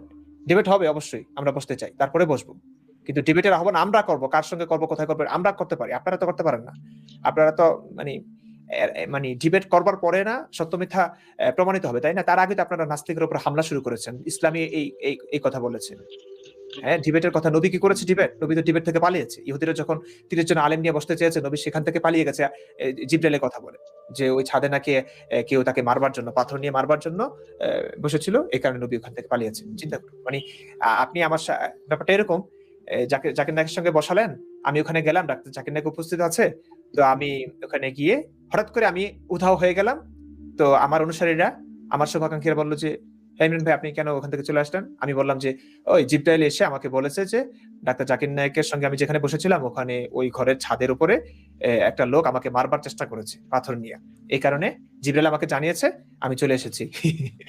এই হাস্যকর কথাটা বলেছে। এটা নিয়ে ভিডিও বানিয়েছিলাম আমি, না হয় আবার ভিডিও বানাবো। তো আপনি তো এখান থেকে তো কমেন্ট করেই মনে চলে গেছে, কমেন্ট করেই আচ্ছা, তুমি এখানে অলরেডি কিন্তু জাকির নায়ক নিয়ে কিন্তু ভিডিও বানানো হয়েছে, ঠিক আছে? অনেকে বলেছিল, অনেকগুলো ভুল অলরেডি ধরিয়ে দেওয়া হয়েছে। জাকির নায়কের ভুলগুলো থাকবে ভাই, ভিডিও বানাতে খুব কষ্ট হয় ভাই, বুঝতে পারছেন? আমি বকবক করছি কিন্তু একটা কন্টেন্ট মানে গোছানো কিছু কথা থাকবে, প্রত্যেকটা পয়েন্ট তুলে ধরা হবে, রেফারেন্স গুলো দেখাতে হবে, রেফারেন্স গুলো খোঁজাখুঁজি, প্রচুর সময় লাগে, আমাদের রান্না বান্না করতে হয়, আমাদের কাজকর্ম আছে, তো বললেই তো হয় না, সবকিছু আস্তে আস্তে হবে। হ্যাঁ, আর এখানে তো কোনো আর্থিক সমর্থন নাই আমাদের, ঠিক আছে? আমরা আজকে নিজ দেশে থাকতে পারতাম, আমাদের বাসা খালি পড়ে আছে, হ্যাঁ, সেখানে থাকতে পারলে বাসা ভাড়া লাগতো না। হ্যাঁ, মানে অনেক কাজ করতে পারতাম, সবকিছু তো আর্থিক সহযোগিতা লাগে। আমাদেরকে তো আর মানুষ আহ দৌড়ের উপর রাখে, বুঝছেন না? নিরাপত্তার জন্য আমরা একটা ব্যাংক অ্যাকাউন্ট করতে পারি নাই, মানে রিফিউজি হয়ে থাকাটা কি কষ্টের, এটা আমরা জানি ভাই। কথাগুলো এই কারণে আস্তে আস্তে সবকিছু হবে ভাই, যতদিন বেঁচে আছি সব কথা বলে যাব। হ্যাঁ, বেঁচে থাকলে সব কথাই বলে যাব। ডাক্তার জাকির নায়কের ভুলগুলো নিয়ে সিরিজ শুরু হয়েছিল, এটি সিরিজ এখানে কয়েকটা বানানো হয়েছে, প্লেলিস্ট আছে এখানে। ভুলভাল ব্যাখ্যা দিয়ে বিজ্ঞানটাকে, যে নবী একটা টয়লেট বানাতে পারে নাই, হ্যাঁ, যে নবী কোরআনের শত শত আয়াত, হাজার হাজার আয়াত হারিয়ে গেছে শুধুমাত্র খাতা কাগজ কলম ছিল না বলে, সংরক্ষণ করা যায়নি বলে, সেই ইসলামে ওরা বিজ্ঞান বিজ্ঞান পেয়েছে, মানে ব্যাপারটা কি হাস্যকর। কিভাবে যে মানুষকে বোকা বানাচ্ছে, এগুলো নিয়ে তো আলাপ করবো ভাই, এগুলো নিয়ে তো ভাই বিস্তারিত আলাপ করতে হয় প্রচুর, এক ঘন্টা। একটু ভাবুন তো, আলোচনায় চলে যায় সময়, তো কয়েকটা করা হয়েছে, সেগুলো দেখবেন, বুঝবেন যে আসলে। শুনুন ভাই, ডাক্তার জাকির নায়কের আলোচনা তো শুনলেন, আমার আলোচনা শুনুন।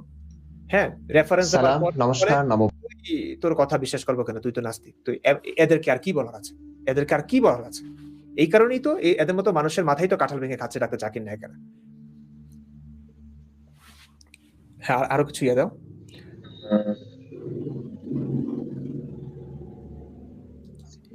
একটা প্রশ্ন ছিল, ইহুদিরা কি আল্লাহকে বিশ্বাস করে?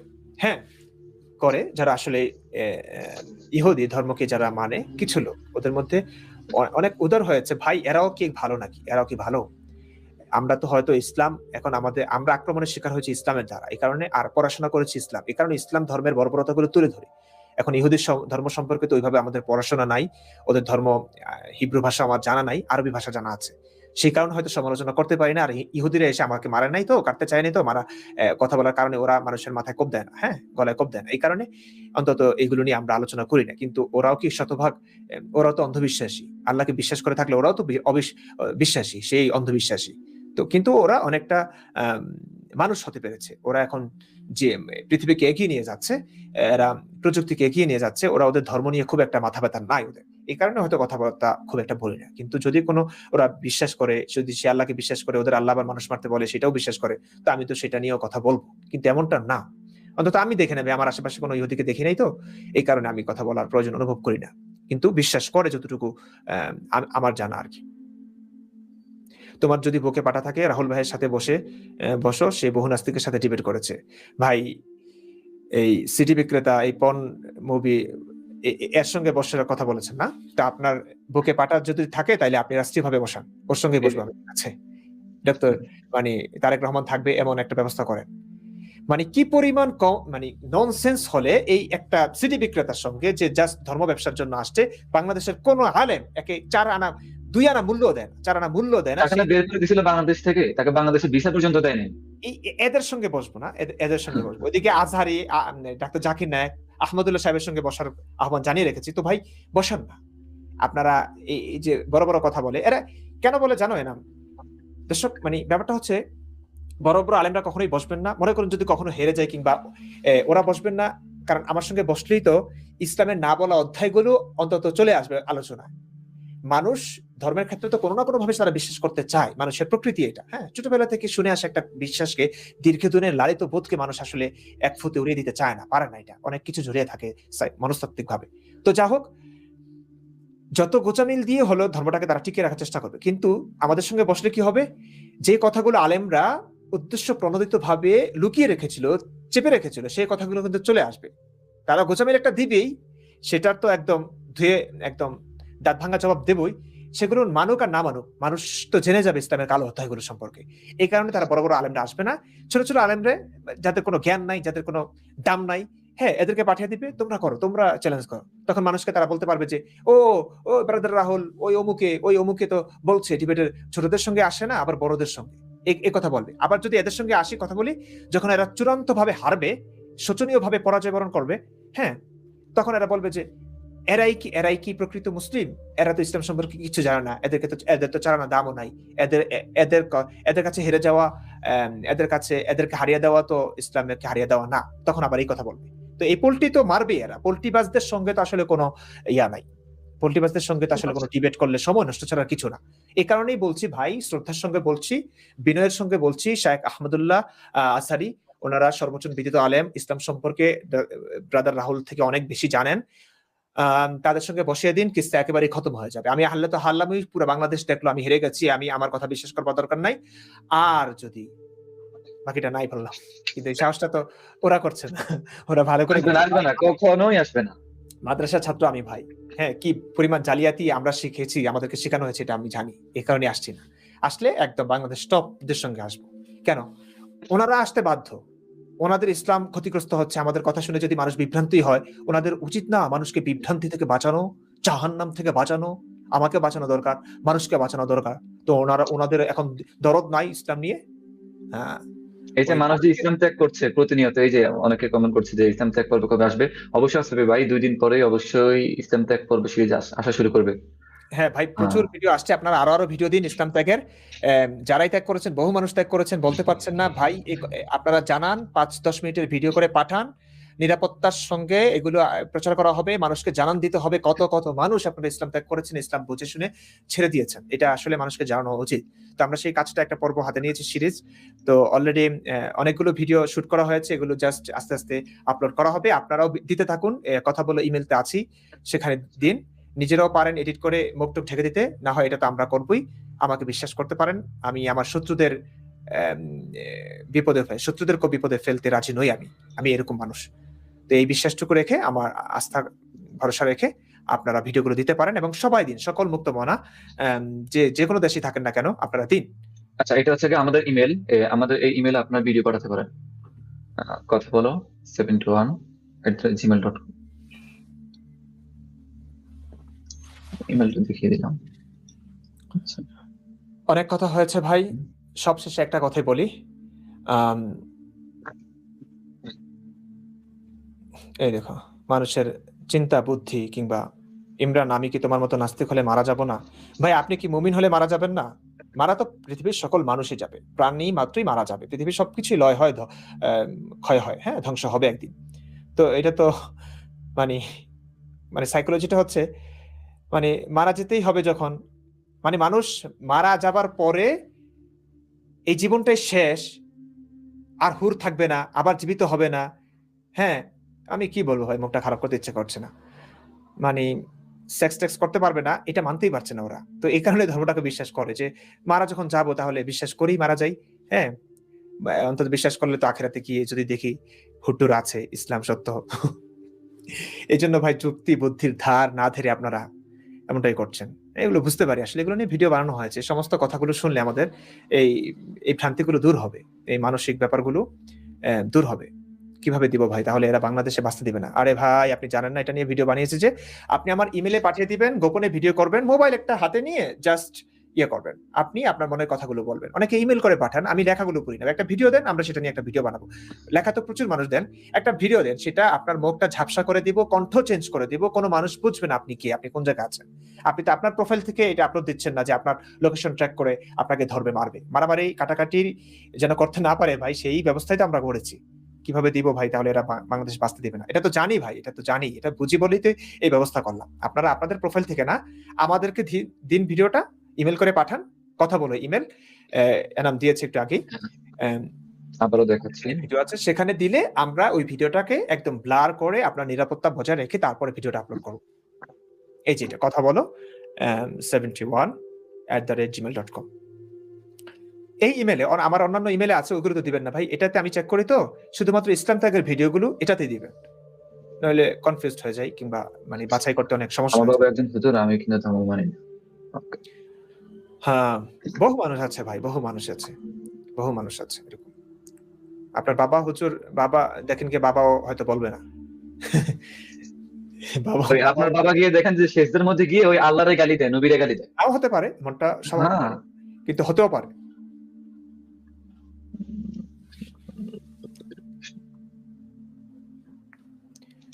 ভাই নবীর যুগেও অন্যরা নবী দাবি করেছিল।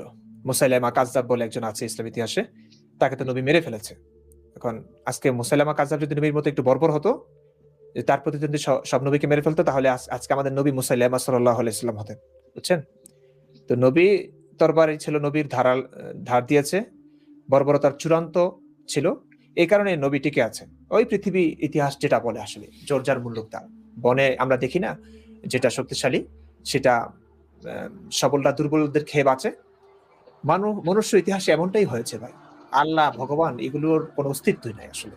আজকে দেখেন না, পুরো বিশ্বে রাজত্ব যারা করছেন, যারা বেশি শক্তিশালী, ওরাই মানুষ মারছে, ওরাই রাজত্ব করছে।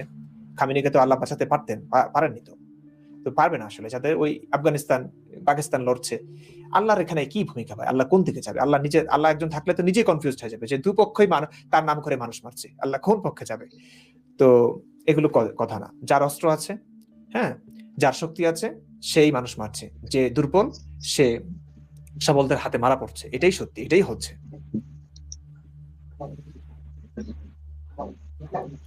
মানুষের মধ্যে ইসলামের জন্য এত বিশ্বাস কোথা থেকে আসে? হ্যাঁ, বিশ্বাস, এটা নিয়ে তো অনেক আলোচনা করা যায়। বিশ্বাস কোথা থেকে আসে?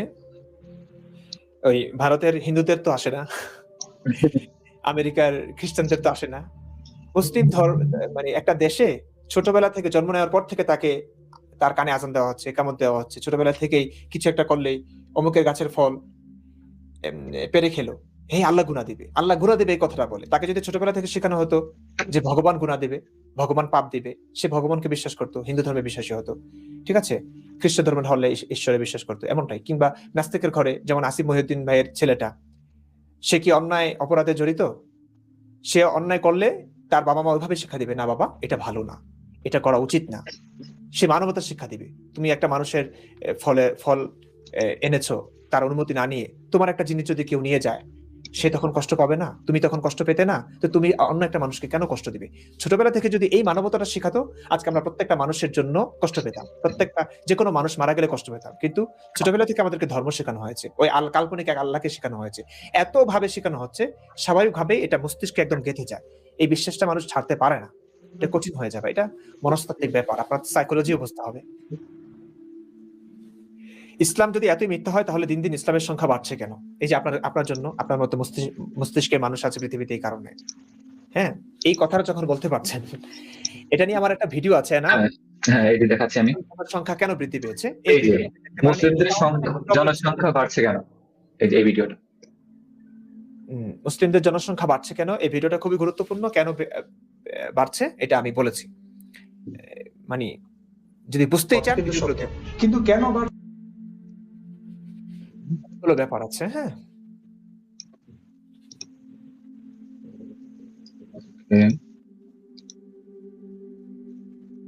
খামেনি হত্যা ইরানিরা খুশি কিনা? হ্যাঁ খুশি, অবশ্যই খুশি। তো করছে এবং দেখিয়েছে এগুলো। ইসলামের মোল্লারা গোজামিল ছাড়া কিছু পারে না।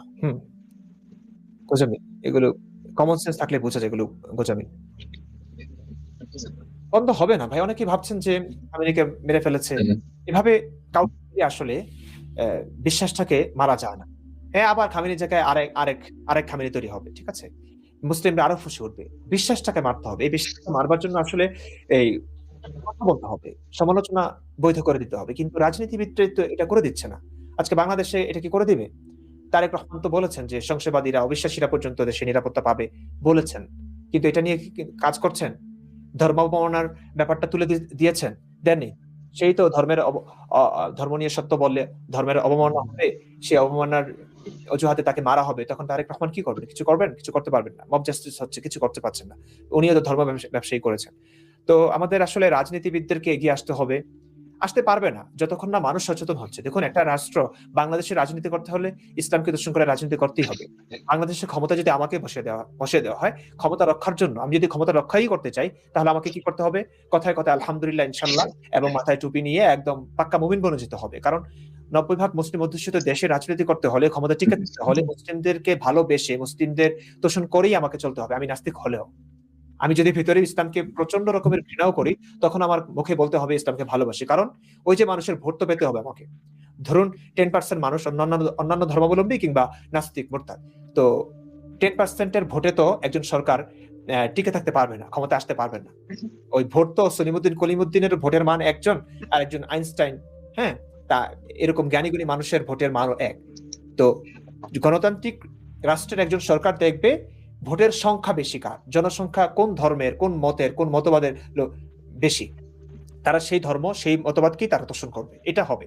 ভারতের রাজনীতি করতে হলে হিন্দুত্ববাদী রাজনীতি যারা করছে, যে এরিয়ায় হিন্দুদের ভোট বেশি, সে যদি মুসলিমও হয়, তাকে তবু তার হিন্দুদের প্রতি ভালোবাসা দেখাতে হবে।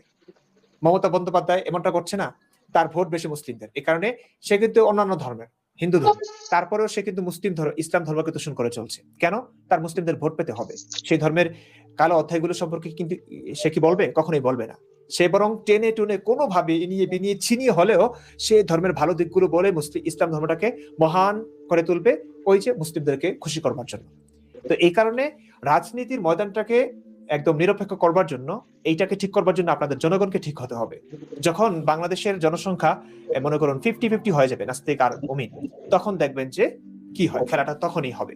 রাজনীতিবিদরা তখন ইসলাম ধর্মকে দূষণ করবে না। ঠিক আছে? তখন আর কোনো নাস্তিক মারাও যাবে না।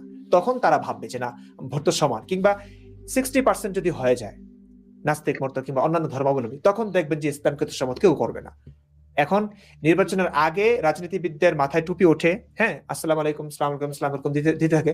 তখন তারা দেখবেন যে শুভ সময়, নমস্কার, অন্যান্য ধর্মে তোষণ করবে কিংবা নাস্তিকতা তোষণ করবে। তখন তারা বলবে যে হ্যাঁ, এই পৃথিবী মানুষের, কোনো ধর্মাবলম্বীর না। তখন তারা এই কথাগুলো, সত্য কথাগুলো বলবে। তো কিছু ব্যাপার বুঝতে হবে ভাই। জনগণ না যতদিন সচেতন হচ্ছেন, ততদিন পর্যন্ত রাজনীতির ময়দানও সচেতন হবে না, নিরপেক্ষ তারা হবেন না। তারাও কোনো একটা ধর্মের তোষণ করেই চলবে। গণতন্ত্রের কিছু খারাপ দিক আছে, এটা একটা খারাপ দিক। গণতন্ত্র কোন দেশে ভালো? যে দেশের মানুষ ভাই সত্যিকার অর্থে নিরপেক্ষ, হ্যাঁ, কোপাকুপিতে বিশ্বাসী না, প্রত্যেকটা মানুষ একই রকম সুবিধা পাচ্ছে, প্রত্যেকটা মানুষ শিক্ষিত, মার্জিত, পরিশীলিত, সেই দেশে গণতন্ত্র ঠিক আছে। তারা ভেবেচিন্তে ভোট দিবে, সেই ভোটের দাম আছে, নির্বাচনের দাম আছে। কিন্তু একটা দেশের মানুষ যখন বেশিরভাগই মূর্খ, অন্ধবিশ্বাসী, হ্যাঁ, মুষ্টিমেয় লোক হচ্ছে জ্ঞানীগুণী মানুষ, সেখানে গণতন্ত্রটা একটা অভিশাপের মতোই ভাই। বিশ্বাসকে মারার উপায় নাই। বিশ্বাসকে মারতে হবে, ওই যে অন্ধবিশ্বাসকে মারা যায় না, আসলে খুব কঠিন। আমার জীবনে আমার যে যে কাজটা করছি, এটা আমার কাছে পৃথিবীর সবচেয়ে কঠিন কাজ বলে মনে হচ্ছে। আমি প্রচুর ব্লেসড একটা পার্সন ভাই। আমার টানা 1 সপ্তাহ ঘুম হয় না, তারপরে আমি সুস্থ আছি। কিন্তু দেশ ত্যাগ করবার পর এই পর্যন্ত জ্বর, কাশি কিছুই হয় নাই। আমার জায়গায় অন্য কেউ থাকলে মনে হয় না কেউ বেঁচে থাকতো। মানে যাকেই বলি সে জাস্ট চেহারাটা খারাপ হয়ে যায়। মুমিনরা তো বলে তো গজব পড়েছে। এই 2টা দিন একটু ঘুম হয়েছে আমার। তাও একদম রাতে খুব মানে টেনশন নিচ্ছি না এখন। তো সুস্থভাবে বাঁচার চেষ্টা করছি, কিন্তু আমার ঘুমের অনেক। এখন যদি দোস্ত তুমি এখন যদি মুমিন থাকা অবস্থায় যদি এই জ্বর কিংবা অসুস্থ যদি হয়ে যায়, তখন বলতে এটা আল্লাহ পরীক্ষা করতেছে। আমি ধার্মিক থাকলে আমি বলতাম যে আল্লাহর বিশেষ রহমত আছে আমার উপরে। অথচ ভাই আমি কতটা ব্লেসড পারসন, মানে কি বলবো, আপনি আমার ব্যাপারে শুনলে অবাক হয়ে যাবেন। আমি টানা পড়তেই থাকি ভাই, মানে 20-21 ঘন্টা ঘুমাই, 2 ঘন্টা 3 ঘন্টা এরকমও ঘুম হয় না। ঘুম হয় না আমার। তারপরে আমি কিন্তু ঠিকঠাক আছি। চুলগুলো পেকে গেছে আমার। প্রবলেম হচ্ছে, কিন্তু শারীরিক কোনো ক্ষতি হচ্ছে না এখনো। এনামের তো ঘুমের প্রবলেম নাই, এনামও তো অসুস্থ হয়ে গেছে, কিন্তু আমি হচ্ছে না, আমি এদিক দিয়ে অনেক ব্লেসড। কথা হচ্ছে ওয়েদার একটু চেঞ্জ হয়েছে না, যার কারণে এমন অবস্থা আশেপাশের আমরা মানুষ। দুজনেই সুস্থ আছি, এনামে তো ওয়েদার চেঞ্জ হচ্ছে বলে এখানে, মানে যাই হোক, সুস্থতা অসুস্থতা থাকবেই, ডাক্তার আছেই। তো যতদিন বাঁচি ভাই, প্রত্যেকটা বিষয় ক্লিয়ার হবে। আমাদের কথা একরৈখিক না, একপাক্ষিক না, আমরা কখনো একপাক্ষিক কথা বলি না। কারণ আমরা মনুষ্যত্বে বিশ্বাসী, প্রত্যেকটা মানুষের সমান অধিকার চাই, যে কোনো ধর্মের যে কোনো বর্ণের মানুষ হোক, আমরা প্রত্যেকটা মানুষকে মানুষ হিসেবে ভালোবাসি, শ্রদ্ধা করি, প্রত্যেকটা মানুষের অধিকার চাই। শুধু চাই কথা বলার কারণে একটা মানুষের মৃত্যু না হোক, হ্যাঁ, সমালোচনার জন্য একটা মানুষের মৃত্যু না হোক, এটা চাই। যাই হোক, অনেকক্ষণ হয়ে গেছে আমরা কথা বলেছি। আমাদের একটা লাইভ করবার জন্য একটা ইয়াও নাই, কতটা অসহায় দেখুন। কি বলে এনাম, এনাম কই গেলা?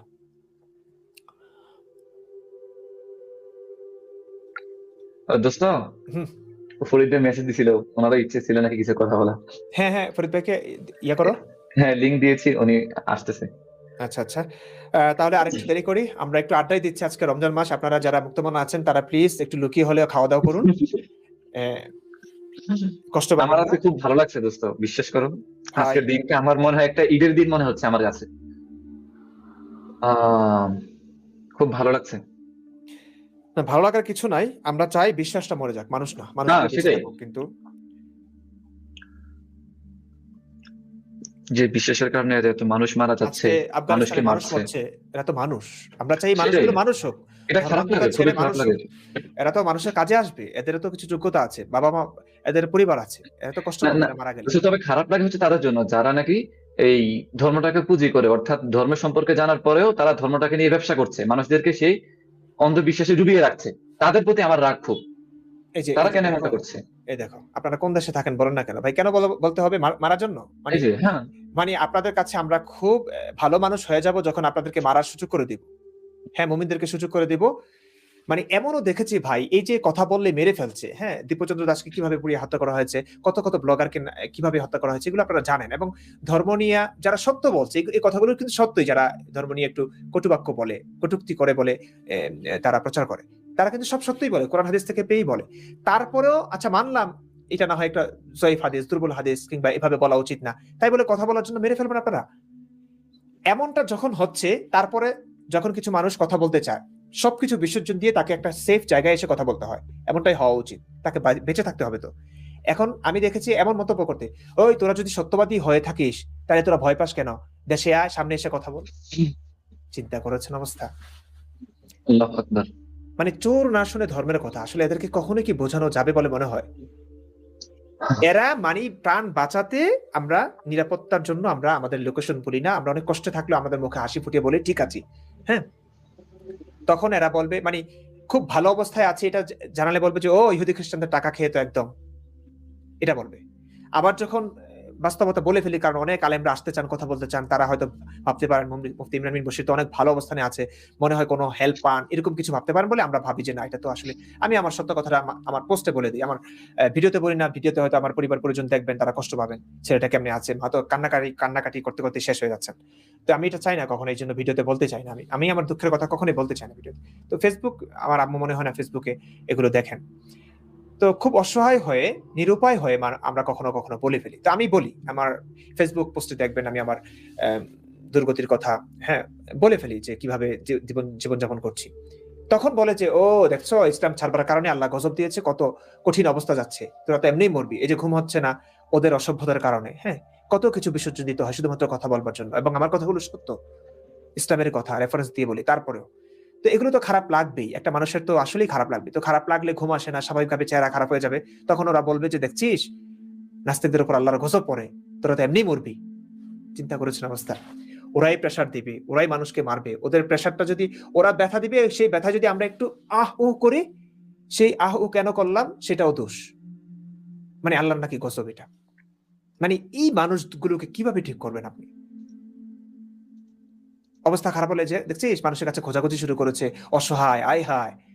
ভাই, আমরা তো বলি না যে আমাদের আকাশ থেকে আমাদের মানে সমস্ত রিজিকের মালিক আল্লাহ, আমরা তো বলি আমাদের কর্মই আমাদেরকে খাওয়াবে, কর্মই আমাদেরকে বাঁচিয়ে রাখবে, কর্মই আমাদের সবকিছু। তোমরা বলো যে রিজিকের মালিক আল্লাহ, সে তোমরাই যখন মানুষের প্রত্যেকটা ইমাম, খতিবের, মাদ্রাসা শিক্ষকদের, মাহফিলে যারা বক্তা, তাদের পকেট চলে, পেট চলে কিভাবে ভাই? মানুষের টাকায়, মানুষের টাকায় চলছে। যারা বিশ্বাস করে আল্লাহ রিজিকের মালিক, আল্লাহ সবকিছুর মালিক, আল্লাহ সব মহাবিশ্বের মালিক, সমস্ত ধনভাণ্ডারের মালিক আল্লাহ, তাওয়াক্কুল আল্লাহর উপর করতে হবে, কোনো মানুষের উপর না, তারাই মানুষের কাছে খাচ্ছে। আর আমরা তো এই কথা বলি না, আমরা শুধু বলি যে হ্যাঁ আমরা কর্ম করে খাবো, আমরা কথা বলবো, আমরা আমাদের কর্মস্থলে থাকবো, কিন্তু আমাদেরকে তো সেই সুযোগ দেওয়া হয় নাই।